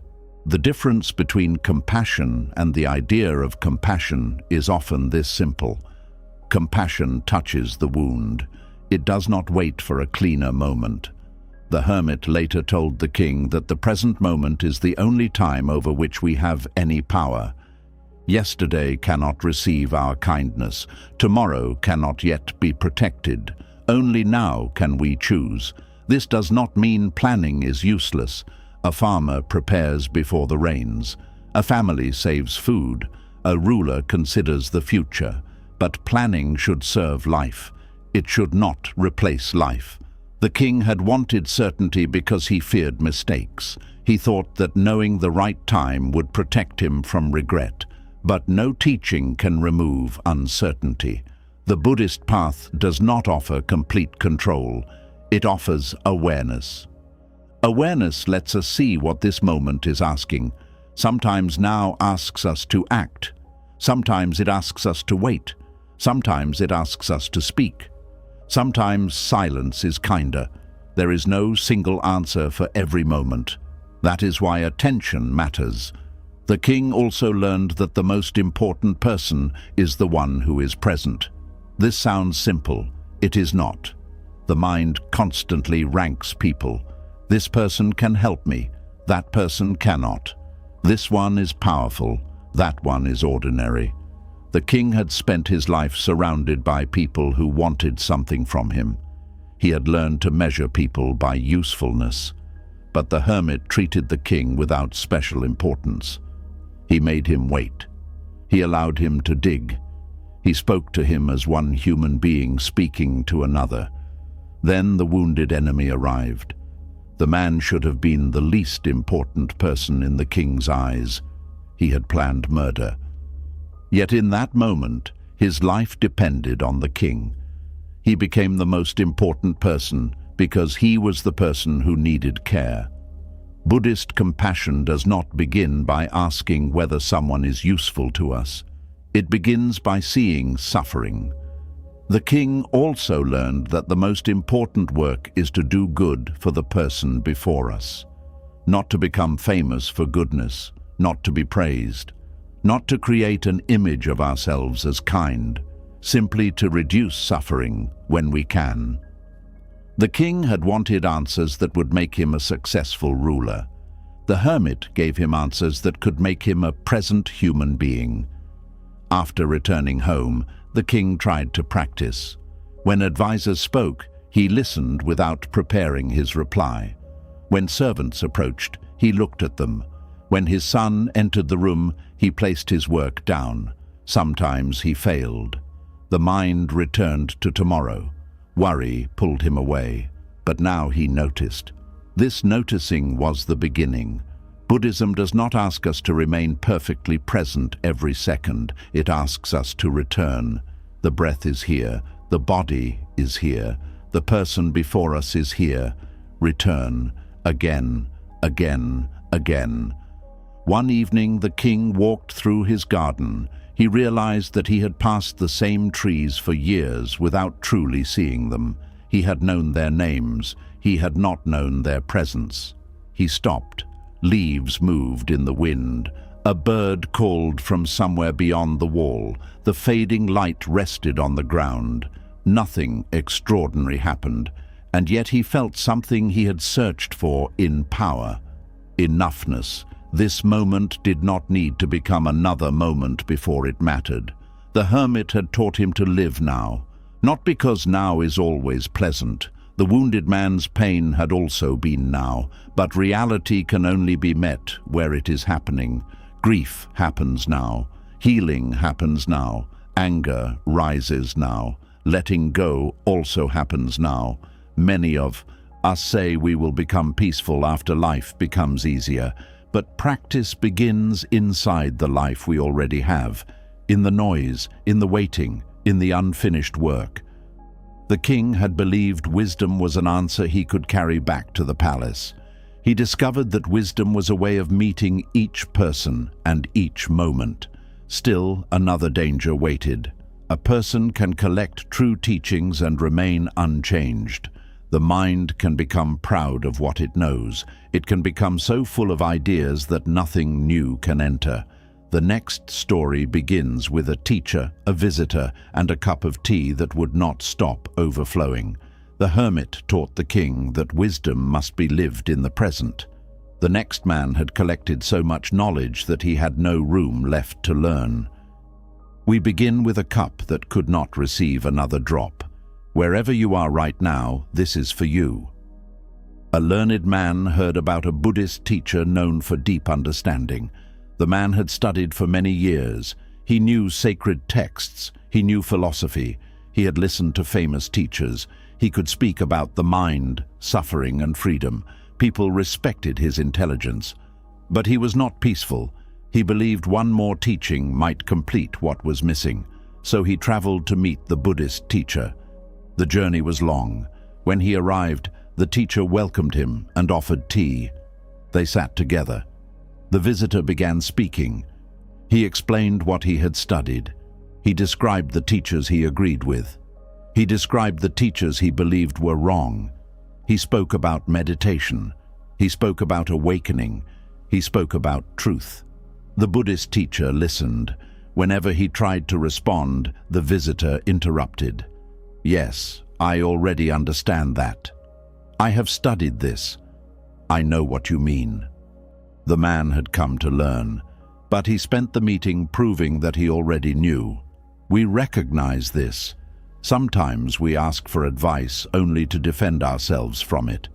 We tell a person our problem, then we explain why every suggestion will fail. We read a teaching and immediately compare it with what we already believe. We listen only long enough to prepare our answer. The teacher lifted the teapot. He began pouring tea into the visitor's cup. The cup slowly filled. The teacher continued pouring. Tea reached the edge, then it spilled over. It ran across the table. The visitor watched in surprise. Still, the teacher poured. Tea dripped onto the floor. Finally, the man cried, "Stop! The cup is full. Nothing more can go into it." The teacher placed the pot down. "Like this cup," he said, "you are full of your own ideas. How can I show you anything unless you first empty your cup?" The room became quiet. The visitor had traveled far to receive wisdom, but he had brought no empty space with him. This is the danger of knowledge without humility. Knowledge can open the mind. It can also build walls around it. The learned man knew many words about awakening, but every new teaching had to pass through one question. Does this agree with what I already know? If it did, he accepted it. If it did not, he rejected it. Nothing could surprise him. Nothing could change him. Buddhism does not ask us to become ignorant.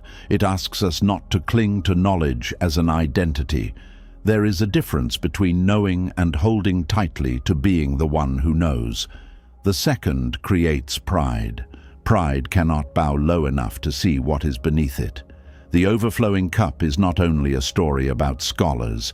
We all carry full cups. A cup filled with opinions, a cup filled with old hurt, a cup filled with certainty about another person. We say, "I know how they are.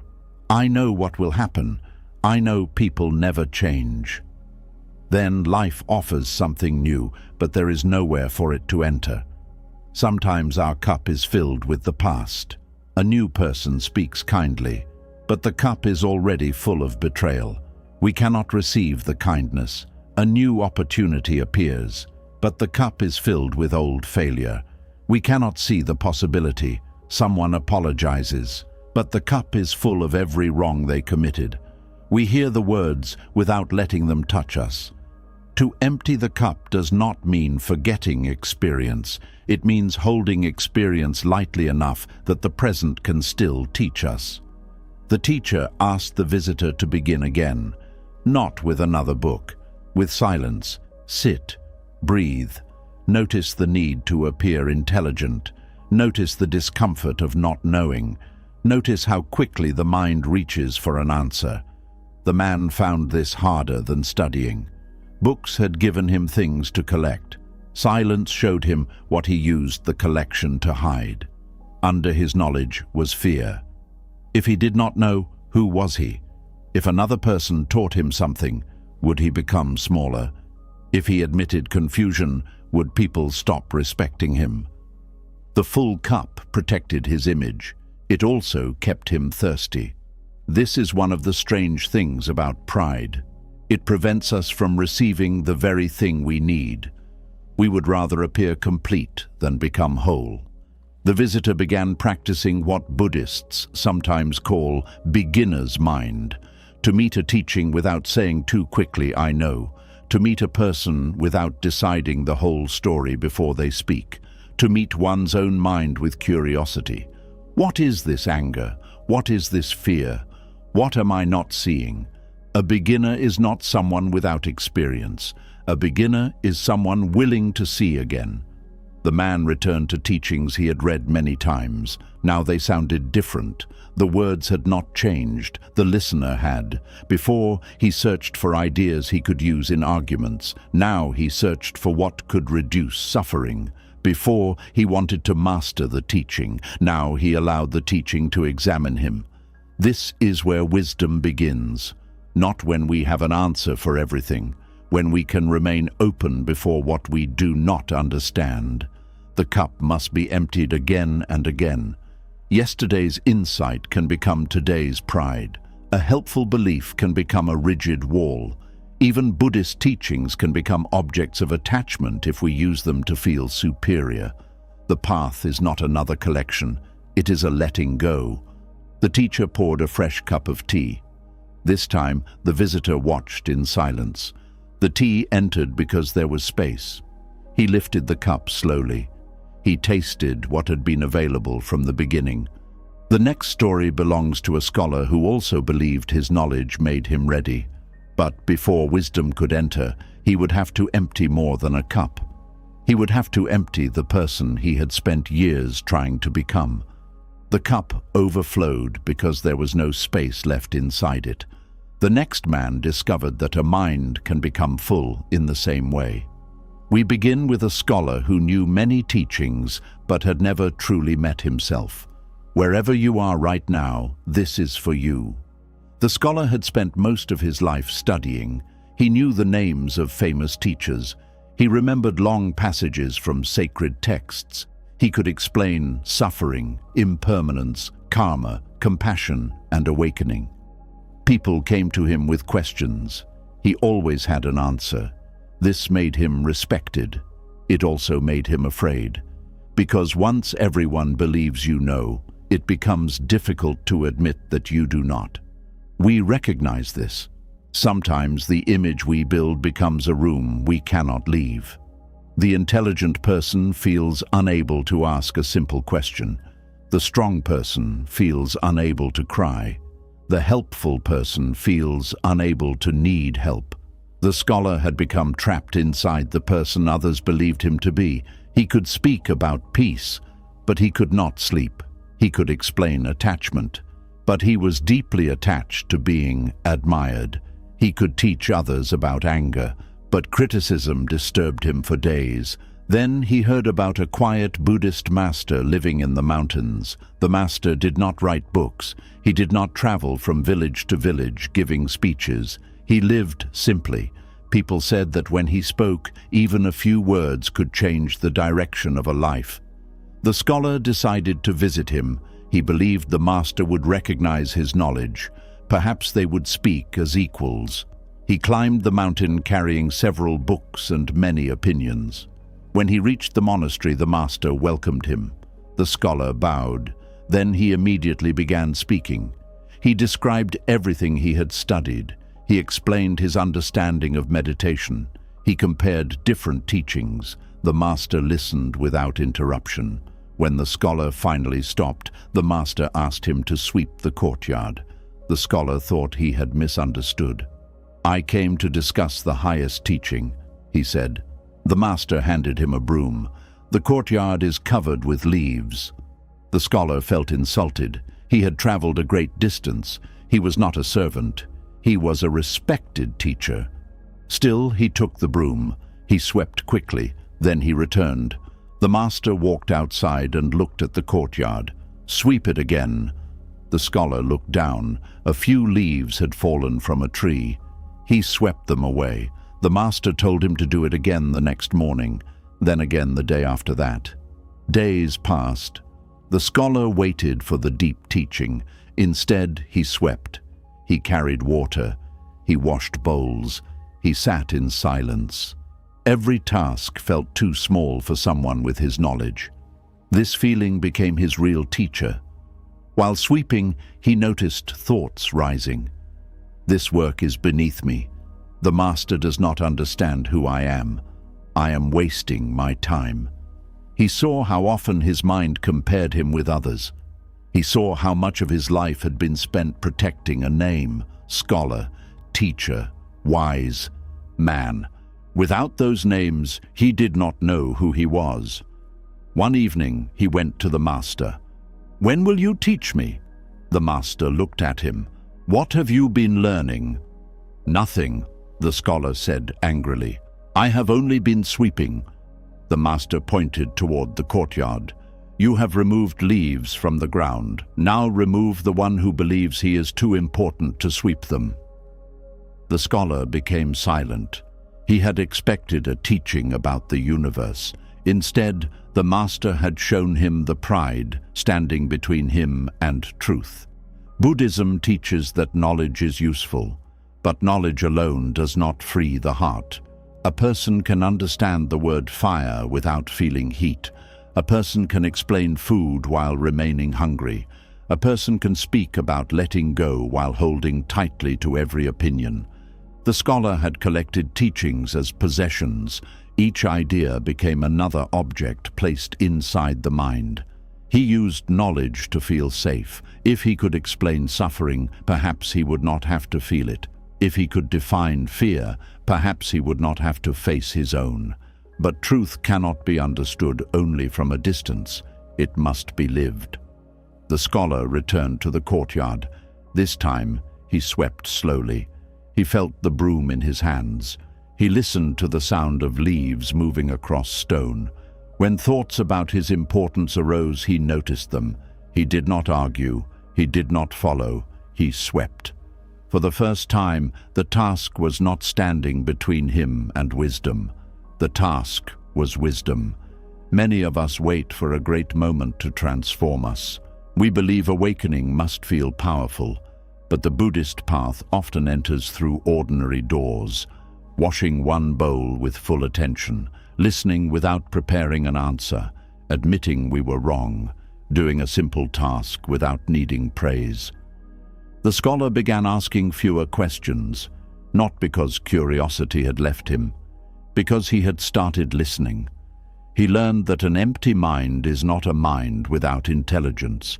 It is a mind without the need to prove itself. It can receive, it can change, it can say, "I may not be seeing clearly." This is humility.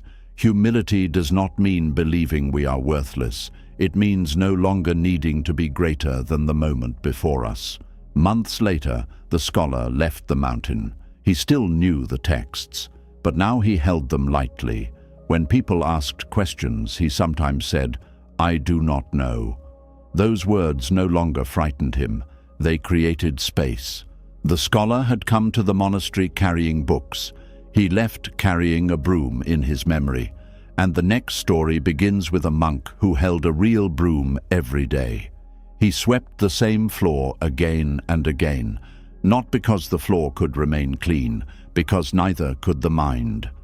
The scholar learned that sweeping could empty pride from the mind. The next monk discovered why the floor always needed sweeping again. We begin with a monk who performed the same simple task every morning. Wherever you are right now, this is for you. Before sunrise, the monastery bell sounded. The monk rose from his sleeping place. He folded his cloth. He washed his face. Then he picked up a broom. His duty was to sweep the main hall. Every morning, the same floor waited for him. Dust entered during the night. Leaves came through the open doorway. Small pieces of earth clung to the feet of those who walked inside. The monk swept everything away. By the time the other monks gathered, the hall was clean. Then people walked across it. Wind entered. Dust returned. The next morning, he swept again. At first, the monk enjoyed the work. It was quiet. The movement was simple, but after many months, he began to feel frustrated.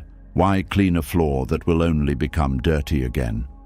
He watched other monks studying with respected teachers. Some copied teachings, some traveled to villages, some were praised for their deep meditation.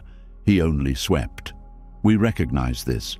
Repetition can make meaningful work feel invisible. We cook, and the food disappears.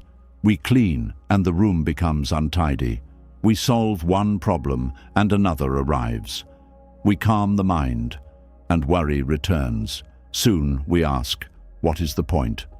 The monk began sweeping carelessly. He pushed dust into corners. He moved the broom quickly. His body was in the hall. His mind was somewhere else. One morning, an older teacher watched him. "You are leaving dust behind," the teacher said. "It will return tomorrow anyway," the monk answered. The teacher picked up a little dust between his fingers. "Your anger also returns. Should you stop noticing it?" The monk looked at him. "Your desire returns.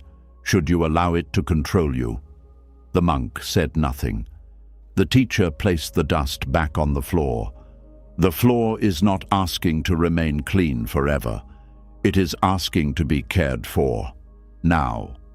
This answer stayed with the monk. He had believed the value of sweeping depended on making the floor permanently clean. Because permanence was impossible, the task felt meaningless. But Buddhism does not measure practice by whether difficulties never return. It asks how we meet them when they do. We may meditate and still become angry later. This does not mean meditation failed. We may understand attachment and still feel longing. This does not mean understanding was useless. The dust returns because conditions allow it to return. The mind works in the same way. A painful memory appears. A desire rises. An old habit enters. Practice is not a single cleaning that lasts forever. It is the willingness to see and begin again. The monk returned to the hall the next morning. He held the broom differently. He watched the dust move. He noticed how some of it was easy to remove. Other dust hid beneath mats. Some gathered in corners where no one looked. The teacher told him the mind also has corners. We often remove what others can see. We control angry words in public, but we feed angry thoughts in private. We appear generous, but secretly we want praise. We speak about forgiveness, but we keep old wrongs hidden beneath the surface. The dust in open spaces is not always the deepest problem. It is the dust we refuse to see. The monk began using the task as meditation.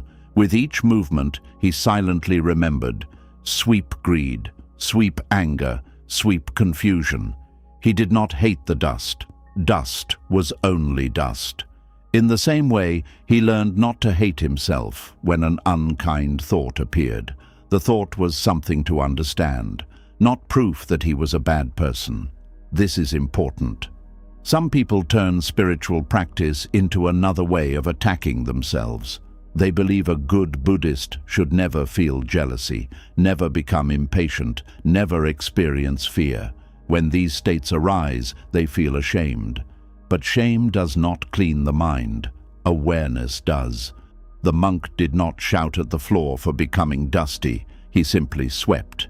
He began treating his own mind with the same patience. Anger is here, sweep gently. Pride is here, see it clearly.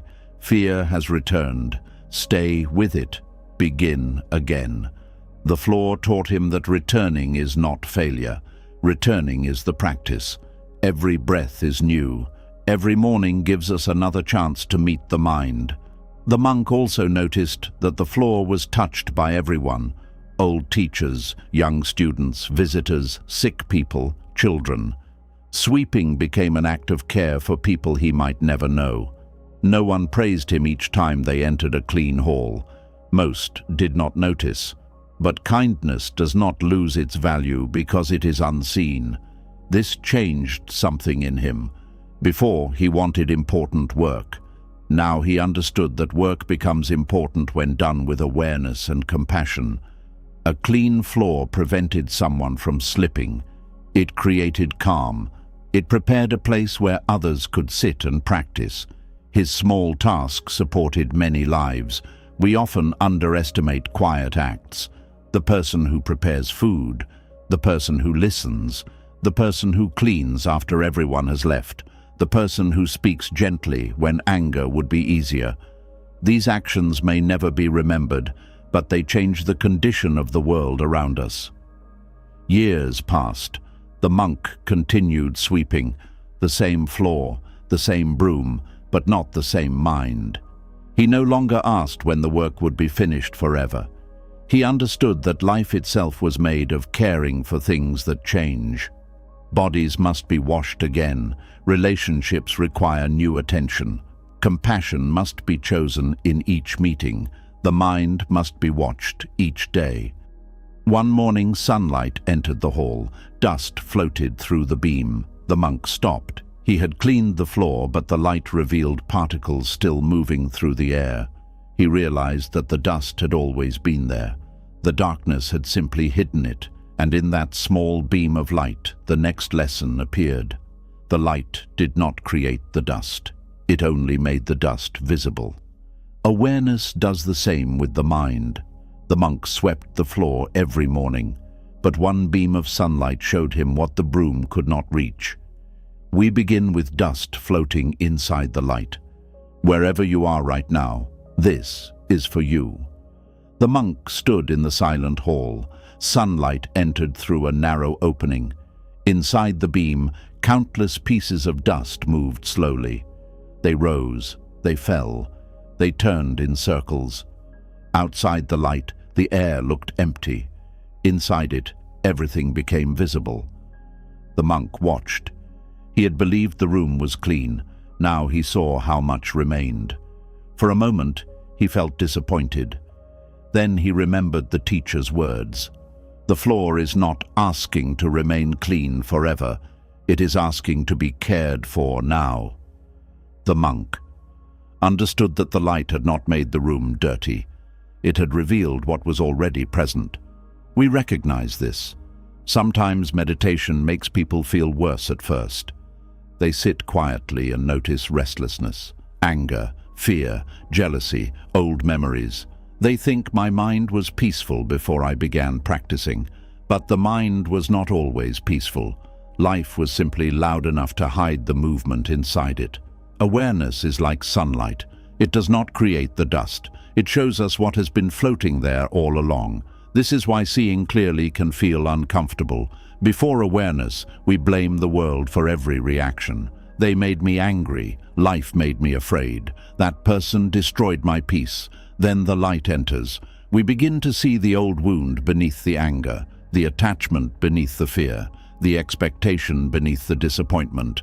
The outside event may be real, but the mind also brings something to the meeting. The monk sat beneath the beam of light. He watched the dust without trying to catch every piece.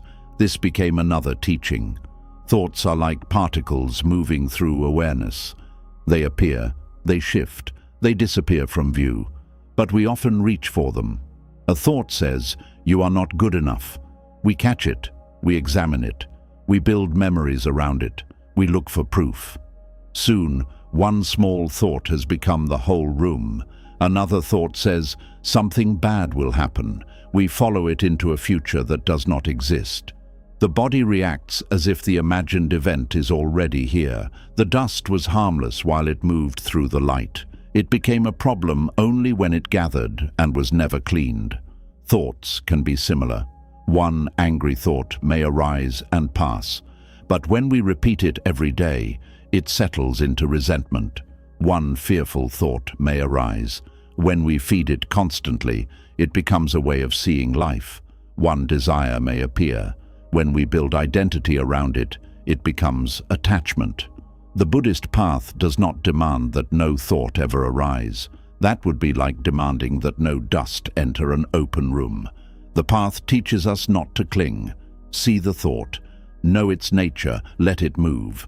The monk noticed that the particles had no fixed position. None stayed in one place.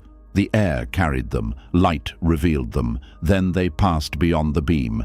This is impermanence. Everything in the mind changes. Joy changes, sadness changes, confidence changes, confusion changes. Even the thought that says, "I will feel this forever," is itself changing while it speaks. But when we are inside pain, change can be difficult to believe. A grieving person feels grief as if it has no end. An angry person feels anger as if it is the only truth. The mind takes a passing state and says, "This is who I am." The monk saw the mistake. Dust was present in the room, but the room was not dust. Anger can be present in the mind, but the mind is not anger. Fear can arise within awareness, but awareness is larger than fear. This distinction creates freedom. Instead of saying, "I am an angry person," we can say, "Anger is here." Instead of saying, "I am broken," we can notice pain is present. The words may seem small, but they open space between the person and the passing state. Inside that space, choice becomes possible. The monk looked at the beam again. The light touched every particle without holding any of them. It allowed everything to be seen. It rejected nothing. It kept nothing. This became an image of awareness itself. True awareness does not say this thought may enter and that thought must remain outside. It allows experience to appear clearly, pleasant, painful, beautiful, ugly. Then it sees that none of them stay. Many of us try to clean the mind through force. We push away sadness. We fight fear. We shame ourselves for desire. But fighting a thought can fill the room with more movement. The monk had learned from the pond that water clears when it is no longer disturbed. Now dust taught him something similar. Some things settle when we stop chasing them. He remained still. He breathed. The thoughts came. Plans for the day, memories from childhood, a small irritation, a desire to be admired for his practice. He saw each one. He smiled at the last thought. Even spiritual pride was only more dust. The mind could turn anything into an identity. I am wise. I am peaceful. I am more disciplined than others. The light revealed these thoughts too. Awareness does not flatter us, but it does not condemn us either. It simply shows what is there. This is why honest practice requires courage. We may discover that some of what we called kindness was a need to be needed. Some of what we called truth was only the desire to win. Some of what we called love was fear of being alone. Seeing this can hurt, but what remains hidden cannot be released. The sunlight moved slowly across the floor. The beam changed position. The dust continued floating. The monk understood that there would always be more to see. Awakening was not becoming a person with nothing inside. It was becoming a person who could see without clinging. The room did not need to hate the dust. The light did not need to fight it. The monk stood and returned to sweeping, but now every movement carried a deeper understanding. Clean what can be cleaned. See what can be seen. Do not demand permanence. Do not confuse what passes through the mind with the nature of the mind itself. The next man would make exactly that mistake. He would see something lying in the darkness and believe it was a snake. His body would fill with fear. Then a lamp would be lit, and he would discover that what terrified him had never been what he thought it was. The monk saw dust floating in the light and understood that seeing is not always the same as knowing. The next man saw something in darkness and believed the mind before he saw the truth. We begin with a man who was frightened by a snake that did not exist. Wherever you are right now, this is for you. He was walking home after sunset. The road was quiet. The moon was hidden behind clouds. He knew the path well. Still, darkness can make a familiar place feel strange. A tree becomes a person. A shadow becomes movement. A small sound becomes a warning. The man reached the doorway of an old building. Something long and curved lay across the ground. He stopped. His body reacted before thought could finish forming. A snake. His chest tightened. His breath became short. His legs refused to move. The object did not move. But this did not calm him. A still snake could strike. The mind began building the rest of the story. It might be poisonous. It might be waiting. It might have already seen him. We recognize this. Fear rarely waits for complete information. It takes one shape, one silence, one unanswered message, and builds a whole future around it. A friend becomes quiet. The mind says they are leaving. The body feels pain. The mind says something terrible is happening. A plan changes. The mind says everything is falling apart. The first thing may be real, but much of the suffering comes from what the mind adds. The man stepped backward. He searched for another path. There was none. He could not enter without passing the object. He could not see clearly enough to know what it was. So he remained there.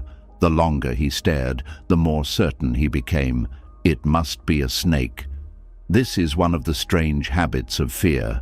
Time does not always weaken it. Sometimes time gives the mind more chances to create proof. The man remembered stories about people bitten at night. He remembered someone warning him that snakes often entered buildings during the rainy season.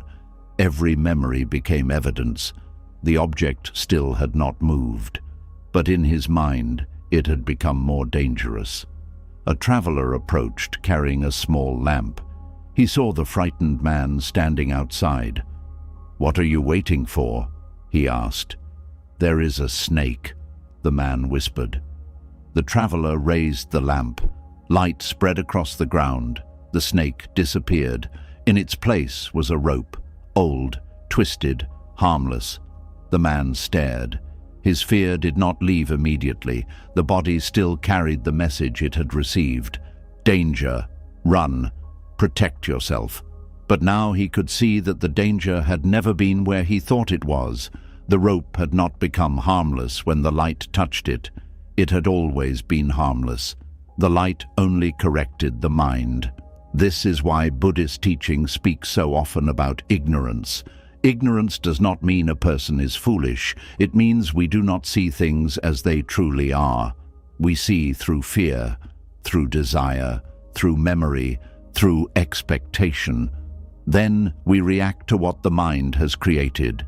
The man suffered because a rope was present, but the rope alone did not create the suffering. Darkness, memory, fear, and imagination came together. The snake appeared inside the mind. We do this with people. Someone reminds us of a person who hurt us. We begin treating them as if they are the same. Someone disagrees with us. We see rejection where there may only be a different view. A person becomes quiet. We see anger where there may be tiredness. We respond to the snake before checking whether there is only a rope. This does not mean every danger is imagined. Some snakes are real, some people are harmful, some fears are warnings that deserve attention. Buddhist awareness does not tell us to walk carelessly toward everything. It teaches us to bring light before certainty. What do I actually know? What am I assuming? What is happening now? What am I remembering from the past? These questions are lamps. They do not guarantee that everything is safe. They help us respond to what is real. The man bent down and touched the rope. This mattered. Seeing from a distance had changed his thought. Touching the rope changed something deeper in his body. He felt the rough fibers. He lifted it. The object that had seemed powerful now rested in his hand. This is how insight becomes real. It moves from an idea into experience. We may understand that thoughts are not facts, but the lesson becomes alive only when fear rises and we stay long enough to examine it. We may understand that feelings pass, but we truly know it when we watch one come and go. The man had almost spent the night outside because of something that was never there. Many of us lose more than a night to imagined snakes. We lose years. We avoid love because betrayal might happen. We avoid beginning because failure might come. We avoid speaking because someone might judge us. The danger has not arrived, but the body is already living as if it has. The mind believes it is protecting us. Sometimes it is only keeping us outside the door. Buddhism asks us to respect fear without worshipping it. Listen, look, bring awareness, then decide. The man carried the rope inside. Perhaps he kept it as a reminder. Not that fear is always false. That fear does not always see clearly. The next evening, another person would enter a dark room and feel terror rise. But this time, the lesson would not be only about mistaking one object for another. It would be about the power of light itself, because darkness can hold 1,000 fears. One lamp can show that none of them were what the mind believed. The man had mistaken a rope for a snake because darkness allowed fear to finish the picture. The next story begins in another dark room. This time, the person did not even know what he was afraid of. We begin with fear that had no clear face. Wherever you are right now, this is for you. A young monk had recently entered a monastery. During the day, he felt calm. There were teachers nearby. Other monks worked around him. The sound of chanting filled the hall, but at night, everything changed. The monastery became silent. Wind moved through the trees. Old wood made small sounds. Shadows gathered in the corners. The young monk lay awake. He imagined footsteps outside. He thought something was standing near the door. He heard branches touch the roof and believed someone was climbing above him. His mind filled every darkness with a presence. He knew some of his fears were unreasonable. This did not stop them. We recognize this. Knowing that fear may not be logical does not always make the body release it. A person can say, "There is nothing to worry about." Still, the heart races. A person can know they are safe. Still, the mind remains alert. Fear does not always live in words. Sometimes it lives in the body before words begin. The young monk felt ashamed. He believed monks were supposed to be brave. He thought spiritual practice should remove fear quickly, so he told no one. He smiled during the day. At night he suffered alone. This made the fear stronger. Anything hidden in shame begins to feel larger. One night, an older monk noticed that the young man looked exhausted. He asked what was wrong. At first, the young monk said nothing. Then the truth came out. "I am afraid when the room becomes dark." The older monk did not laugh. He did not tell him that a Buddhist should know better. He only asked, "What do you see?" "Nothing," the young monk said. The older monk nodded. "That is why the mind is seeing everything." He gave the young monk a small oil lamp. "Tonight, when fear comes, light this." The young monk placed the lamp beside his sleeping mat. Darkness entered. The familiar sounds began. A shape appeared near the wall. Fear rose. He lit the lamp. The shape became a folded robe. A face near the window became the shadow of a plant. The footsteps outside became a loose branch touching stone. One by one, fear lost its objects. The room had not changed. The light had changed what could be known. The young monk felt relief. Then the older monk entered and asked, "Where did the frightening things go?" "They were never there," the young monk answered. The older monk said, "Some of your suffering is like this room." The teaching was simple, but it reached far. We live in many forms of darkness. We do not know what another person thinks, so the mind decides. We do not know what the future will bring, so the mind fills it with loss. We do not understand a feeling, so we fear that it will control us forever. Uncertainty becomes a dark room.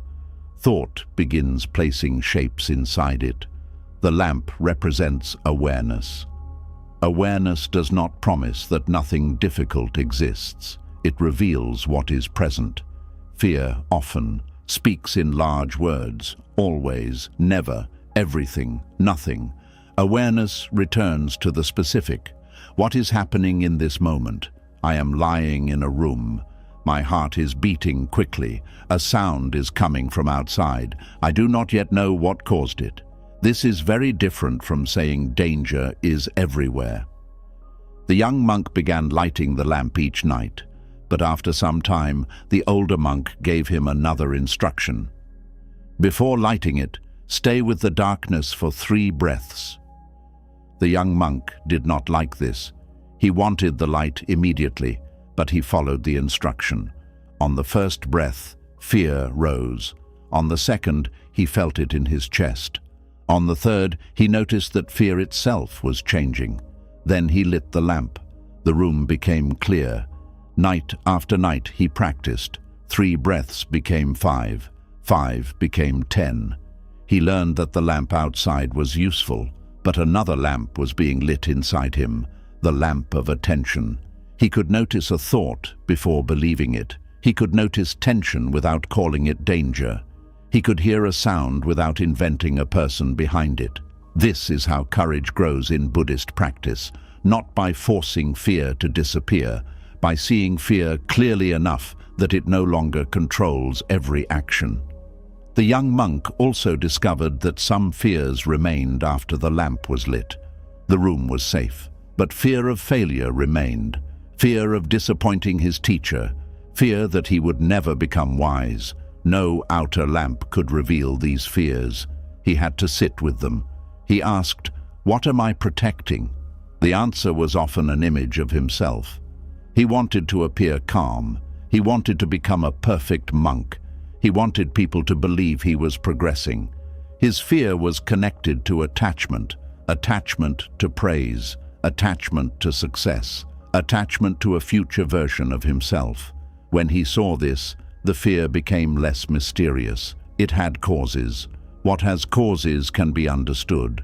What can be understood can be met with wisdom.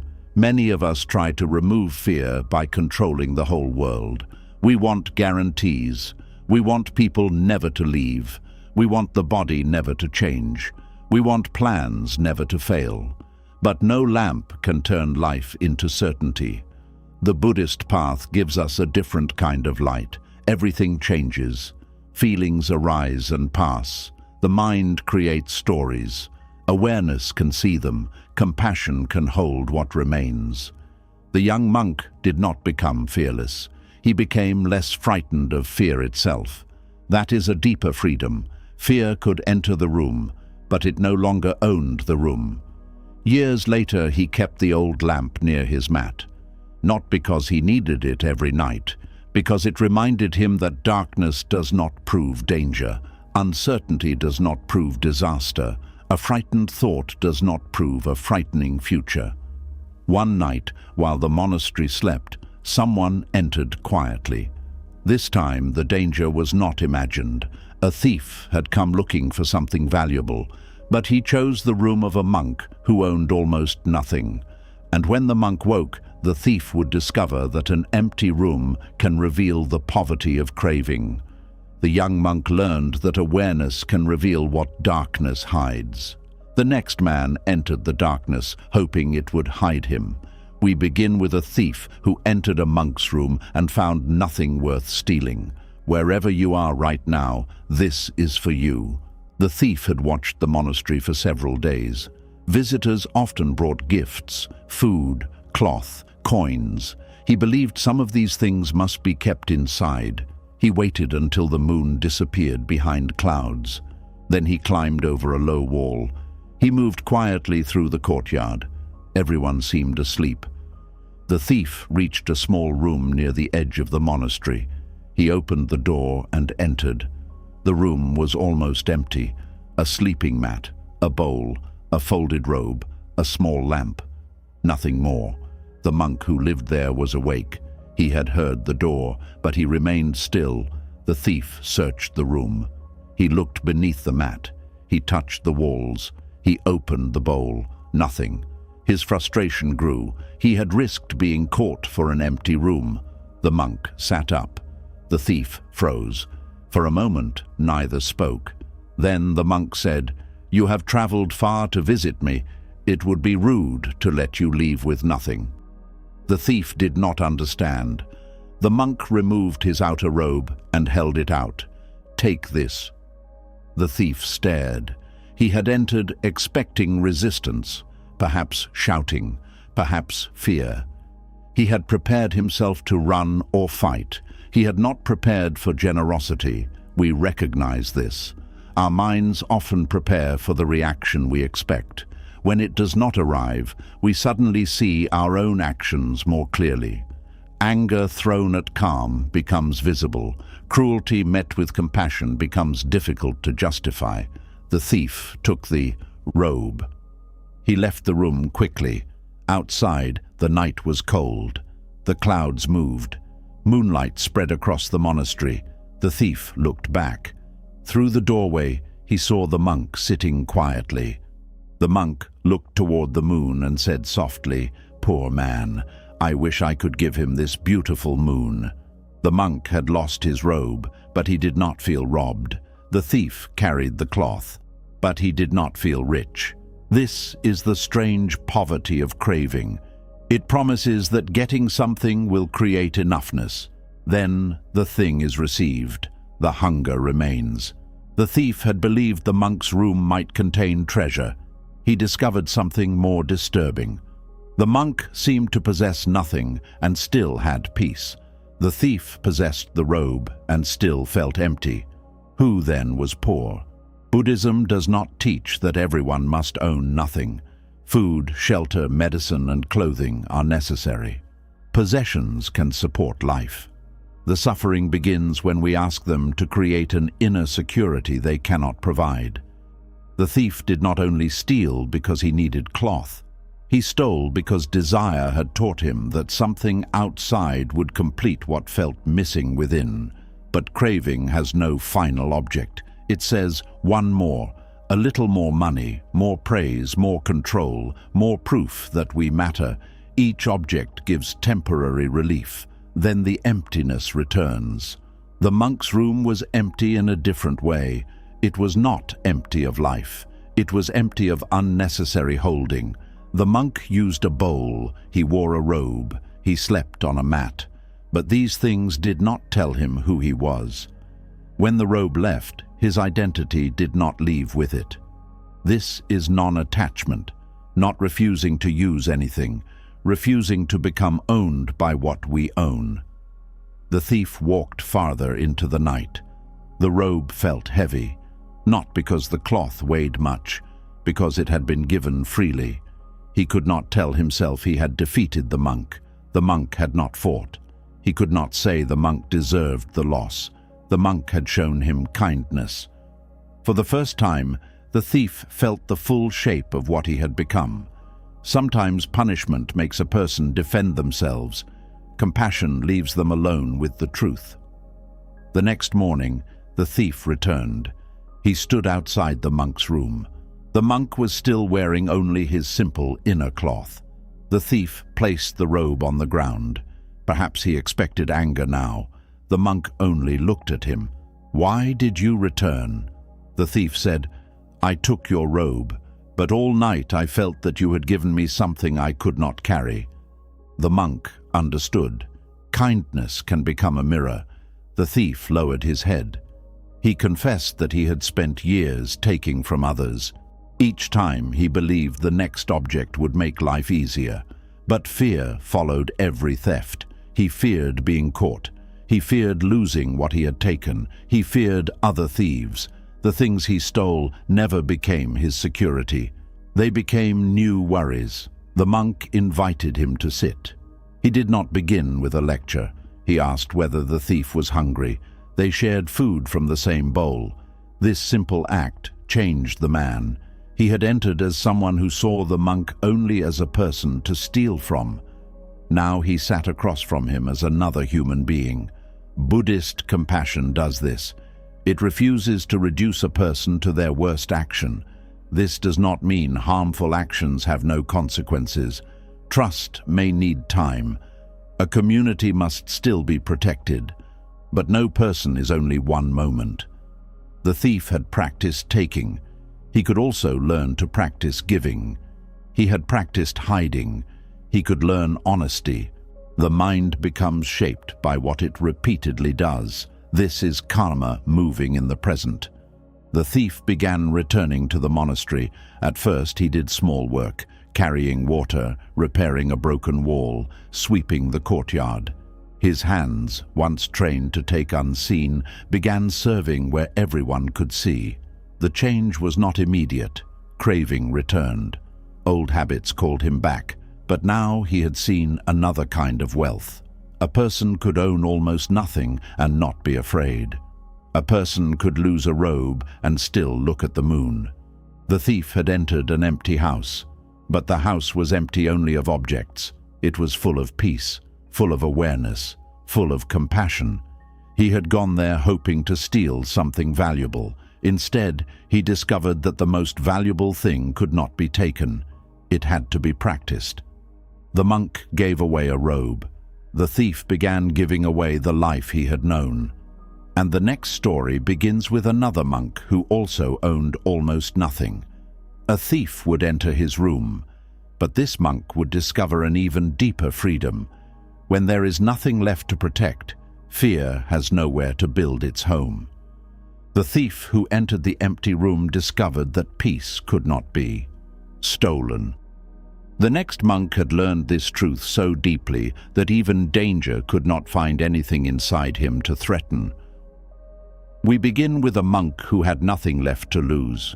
Wherever you are right now, this is for you. The monk lived alone in a small hut near the edge of a forest. He owned one robe, one bowl, one sleeping mat, one small lamp. Nothing more. People in the nearby village wondered how he could live with so little.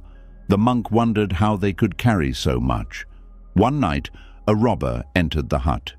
He had heard that travelers sometimes gave money to holy men. He believed the monk must have hidden something valuable. The robber held a knife. "Give me everything you have," he said. The monk looked around the room. Then he looked back at the robber. "You may take anything you find." The robber searched beneath the sleeping mat. Nothing. He opened the bowl. Nothing. He checked every corner. Nothing. His anger grew. "Where is your money?" "I have none," the monk said. "Where are your possessions?" "You are looking at them." The robber became frustrated. He had come prepared to frighten someone, but fear was not appearing. We recognize this. People can control us through the things we are terrified to lose: our reputation, our comfort, our position, our place in someone's life, our picture of the future. The threat does not always need to touch us. It only needs to touch what we cling to. The robber raised the knife. "Aren't you afraid?" The monk looked at him calmly. "What can you take that life will not take one day?" The robber became quiet. The monk was not saying that life had no value. He was pointing toward impermanence. The robe would wear out. The bowl would break. The body would grow old. Even the hut would one day return to the earth. He cared for these things, but he did not ask them to make him permanent. The robber did not understand. "So you do not care if I take your robe?" "I care that you are cold enough inside to believe stealing will warm you." The words entered deeper than the knife could. The robber had expected the monk to beg. He wanted proof of power. Instead, the monk looked at him with compassion, not weakness. Compassion. The monk saw a human being controlled by hunger, not only hunger for food, hunger for security, hunger for control, hunger for the feeling that taking something could make him complete. Buddhism calls this craving. Craving says, if I can get this, I will finally be safe. Then we receive it. The safety lasts for a moment. Soon the mind finds another thing to fear losing. The robber had spent his life taking, yet every possession created another worry. Where could he hide it? Who might steal it? Would it ever be enough? He owned more than the monk, but he lived with less peace. The monk stood before him with almost nothing. Still, there was nothing the robber could use to control him. This is non-attachment. It does not mean we stop loving people. It does not mean we refuse food, shelter, or safety. It means we understand that holding tightly cannot prevent change. We care, we protect, we act wisely. But we do not build our whole identity from what may leave. The monk had nothing to lose because he did not believe anything belonged to him forever. He received what came, he used it carefully, he released it when it left. This made him more alive, not less. When we know a cup can break, we hold it gently. When we know a person will not be here forever, we listen more deeply. Impermanence does not make love meaningless. It makes attention urgent. The robber lowered the knife. For the first time, he looked at the monk without seeing a victim. He saw a man who could not be made poor by losing things. The monk removed his outer robe. He placed it in the robber's hands. "Take this before you leave. The night is cold." The robber stared at the cloth. He had entered to steal. Now he was being given something freely. The difference broke something open inside him. The robber asked, "Why are you not angry?" The monk answered, "Because your suffering is already punishing you." This did not excuse the robbery. The monk knew that harmful actions carried consequences. But hatred would not remove the causes of the man's behavior. Hatred would only create another suffering mind. The robber left slowly. The robe felt heavy in his hands. The monk sat beneath the moon in his simple inner cloth. He felt the cold. He did not pretend discomfort was pleasant. The cold was cold. The robe was gone. The night continued. The monk breathed. By morning, the robber returned. He placed the robe beside the door. "I could not sleep," he said. The monk asked him to sit. No speech about shame, no demand for a promise, only a place on the ground. The robber began crying. He had believed that having nothing made a person weak. Now he saw that the monk's freedom came from something no weapon could take. The robber had entered looking for treasure. He found none inside the room, but he saw it inside the monk. The next man would search much farther. He would travel through distant towns and dream of wealth. He would not know that the treasure he wanted had been beneath his own home the entire time. The robber searched an empty hut for something that would make him rich. The next man searched the whole world while sitting above the thing he believed was missing. We begin with a poor man who left home to find treasure. Wherever you are right now, this is for you. The man lived in a small house at the edge of a village. The roof leaked. The floor was uneven. The walls were old. Every morning he woke before sunrise and worked until his body hurt. Still, he remained poor. He watched wealthier people pass his home. Their clothes were clean. Their animals were strong. Their children ate without fear of the next meal. The man began believing that life had placed him on the wrong side of happiness. We recognize this. Sometimes we look at another person's life and decide peace lives where they are. Inside their home, inside their relationship, inside their success, inside the attention they receive. We compare the outside of their life with the inside of ours. Then we call ourselves unfortunate. The poor man heard travelers speaking about a distant city. They said merchants there carried gold. They said work was plentiful. They said anyone brave enough to travel there could change his life. The man looked around his small house. "Nothing here will save me," he thought. So he left. He walked for many days. He crossed rivers. He slept beneath trees. He followed crowded roads toward a future he believed would finally make him whole. When he reached the city, he found noise, movement, and great houses. He also discovered that wealth was easier to see than to receive. He carried heavy boxes for a merchant. The merchant paid him little. He washed bowls inside a crowded kitchen. The owner shouted whenever he slowed down.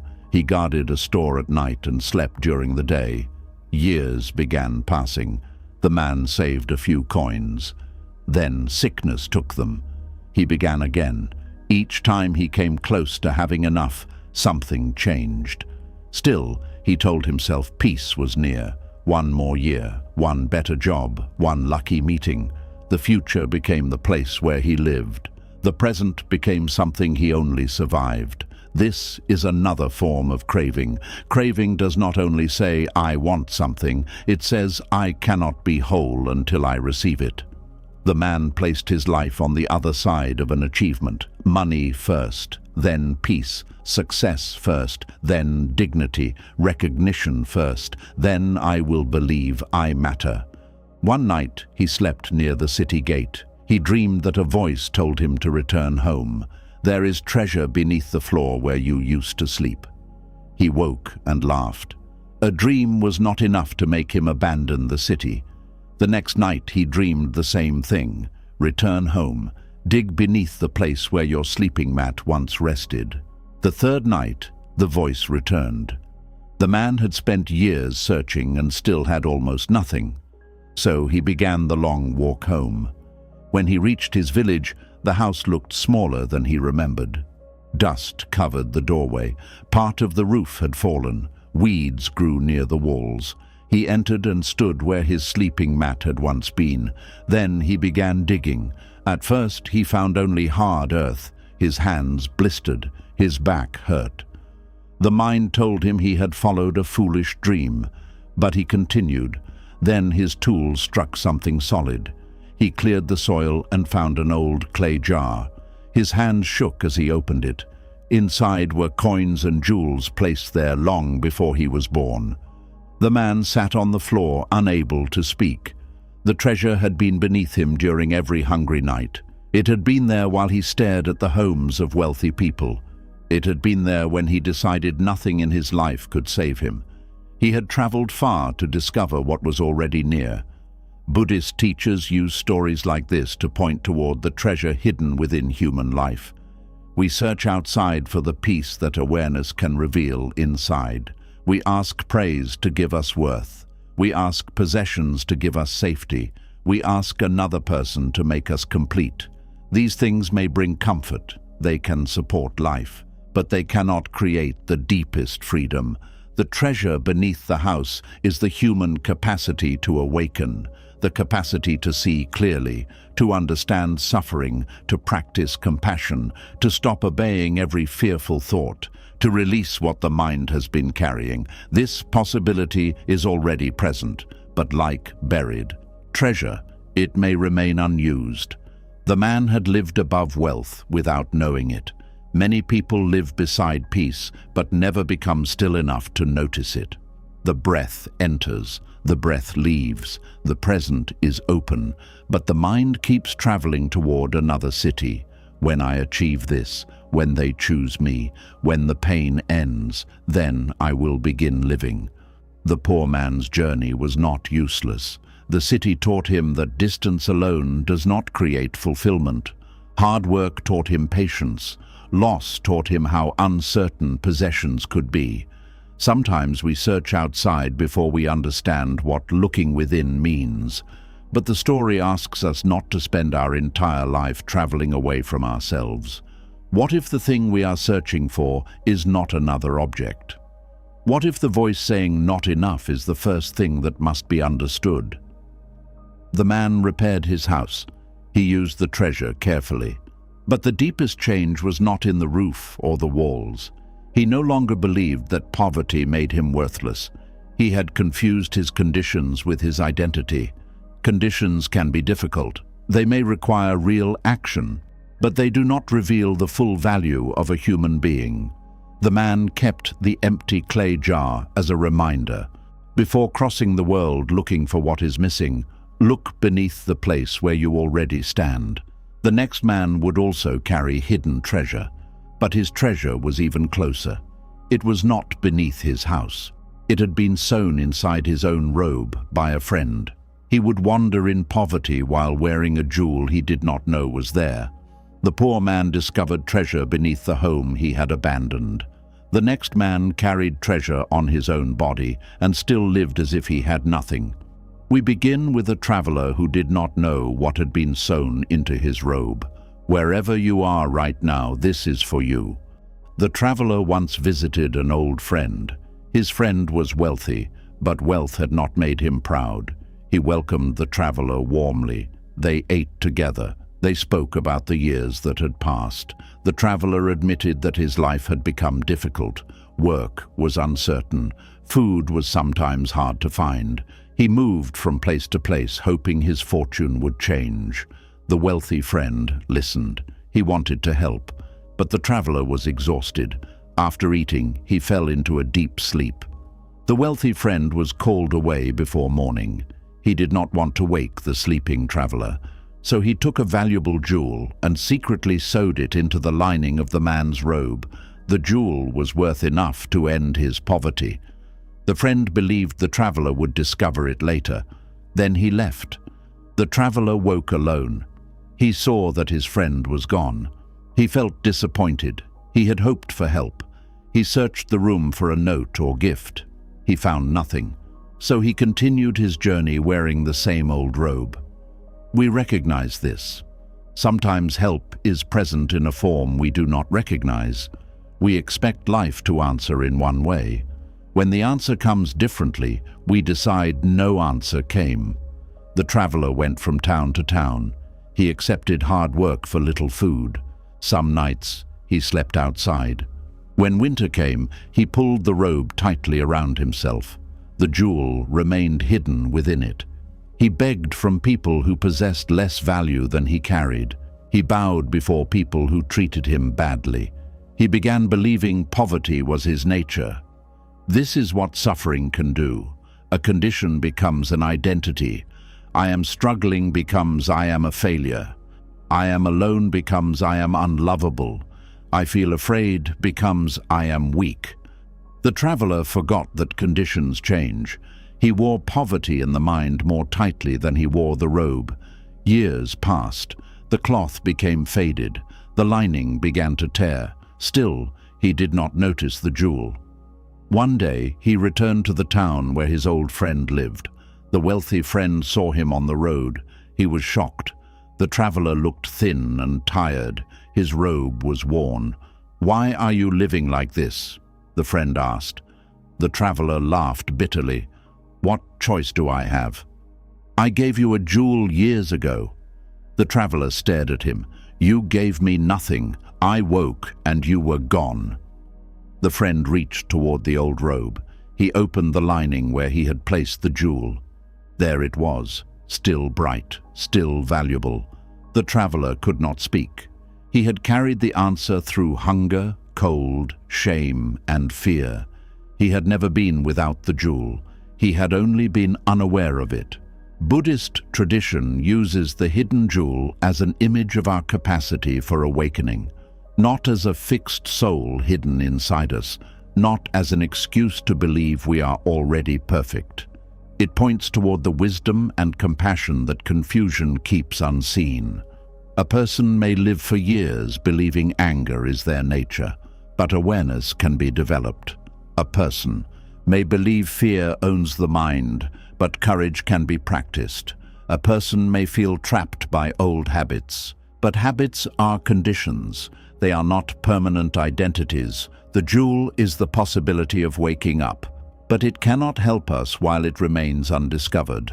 The traveler's suffering was real. The jewel did not feed him while it remained hidden. This matters. The teaching does not ask us to ignore poverty, illness, injustice, or harm because inner treasure exists. Outer suffering needs real compassion and real action. Food must be given, wounds must be treated, unfair conditions must be changed. But even while meeting outer needs, we should not tell a person that their circumstances are the whole truth of who they are. The traveler had value before he knew it. His confusion did not destroy the jewel, it only stopped him from using it. A cloud can cover the moon without damaging the moon. Anger can cover compassion. Fear can cover courage. Confusion can cover wisdom. Practice does not create the moon. It allows the clouds to move. The traveler held the jewel in his hand. He remembered every time he had begged.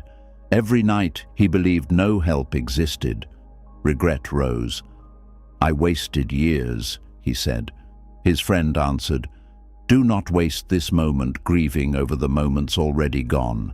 This was another jewel. We often discover a truth and immediately use it to punish ourselves. Why did I not understand sooner? Why did I stay so long? Why did I make those choices? But awareness arriving late is still awareness. The present remains the only place where the treasure can be used. The traveler sold the jewel. He found shelter. He bought food. He began helping people who lived as he once had. When he saw a poor person, he no longer saw only poverty. He saw a human being carrying possibilities that life had not yet revealed. Many of us are still waiting for someone to place worth inside us. We want praise to sew the jewel into our robe. We want success to make us valuable. We want another person's love to prove that we deserve to exist.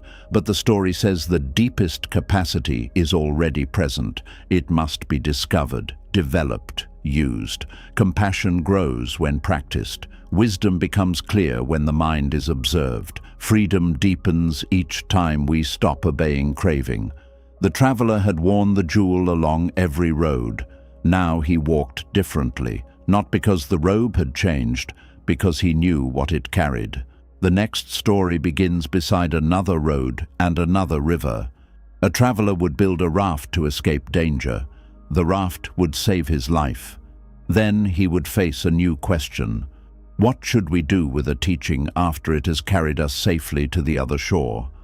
The traveler discovered that the jewel had been with him on every road. The next man also found something valuable, but he would have to build it with his own hands before it could save him. We begin with a traveler standing beside a dangerous river. Wherever you are right now, this is for you. The man had been walking through a wild country. Behind him was a place filled with danger. Food and safety had become difficult to find. He knew he could not remain there.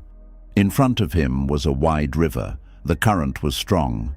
On the other side, the land looked peaceful. There were open fields, fruit trees, and a path leading away from danger. The traveler could see safety, but he could not reach it. There was no bridge, no boat, no ferryman. He called out, no one answered. We recognize this. Sometimes we can see the life we need, but there is no easy road toward it. We know anger is hurting us, but do not know how to release it. We know something has ended, but the heart has not learned how to move forward. The river stands between what we understand and what we are able to do. The traveler searched for another crossing. He walked along the bank. The river only became wider. He waited, hoping someone would come. No one came. At last, he understood that waiting would not carry him across. He had to use what was available. He gathered fallen branches. He cut long reeds. He found strong vines and tied the pieces together. Some branches broke, some knots came loose. The first shape fell apart in the water. He began again. This is how practice often begins, not with certainty, with effort. We try to watch the breath. The mind runs away. We return. We try to speak without anger. The old words rise. We begin again. A raft is built from many small pieces held together. The Buddhist path is also built from simple practices, clear understanding, careful speech, ethical action, mindfulness, compassion, patience. Together, they can carry a life. The traveler finished the raft. It was rough and uneven, but it floated. He pushed it into the river and climbed on. The current caught him. Immediately, cold water struck his body. For one frightening moment, he thought it would break. He held the branches and used his hands and feet to guide himself. The crossing was not peaceful. The raft did not remove the river. It gave him a way to move through it. Buddhist practice does not promise a life without grief. It does not stop people from leaving. It does not remove uncertainty. The teaching is not a wall that keeps life away. It is a raft that helps us cross without drowning in what life brings. Mindfulness does not stop anger from arising. It helps us see anger before it becomes harmful action. Compassion does not prevent loss. It keeps loss from closing the heart forever. Wisdom does not remove impermanence. It teaches us not to demand permanence from what must change. The traveler moved slowly. Several times, the current pushed him back. He became tired, but each movement brought him closer. One breath of awareness may seem small. One kind choice may seem unimportant. But small movements change our direction. At last, his hand touched the far bank. He pulled himself onto the land and lay there breathing. The river still moved behind him, but he was no longer trapped. He looked back at the raft. Without it, he might have died. He felt gratitude.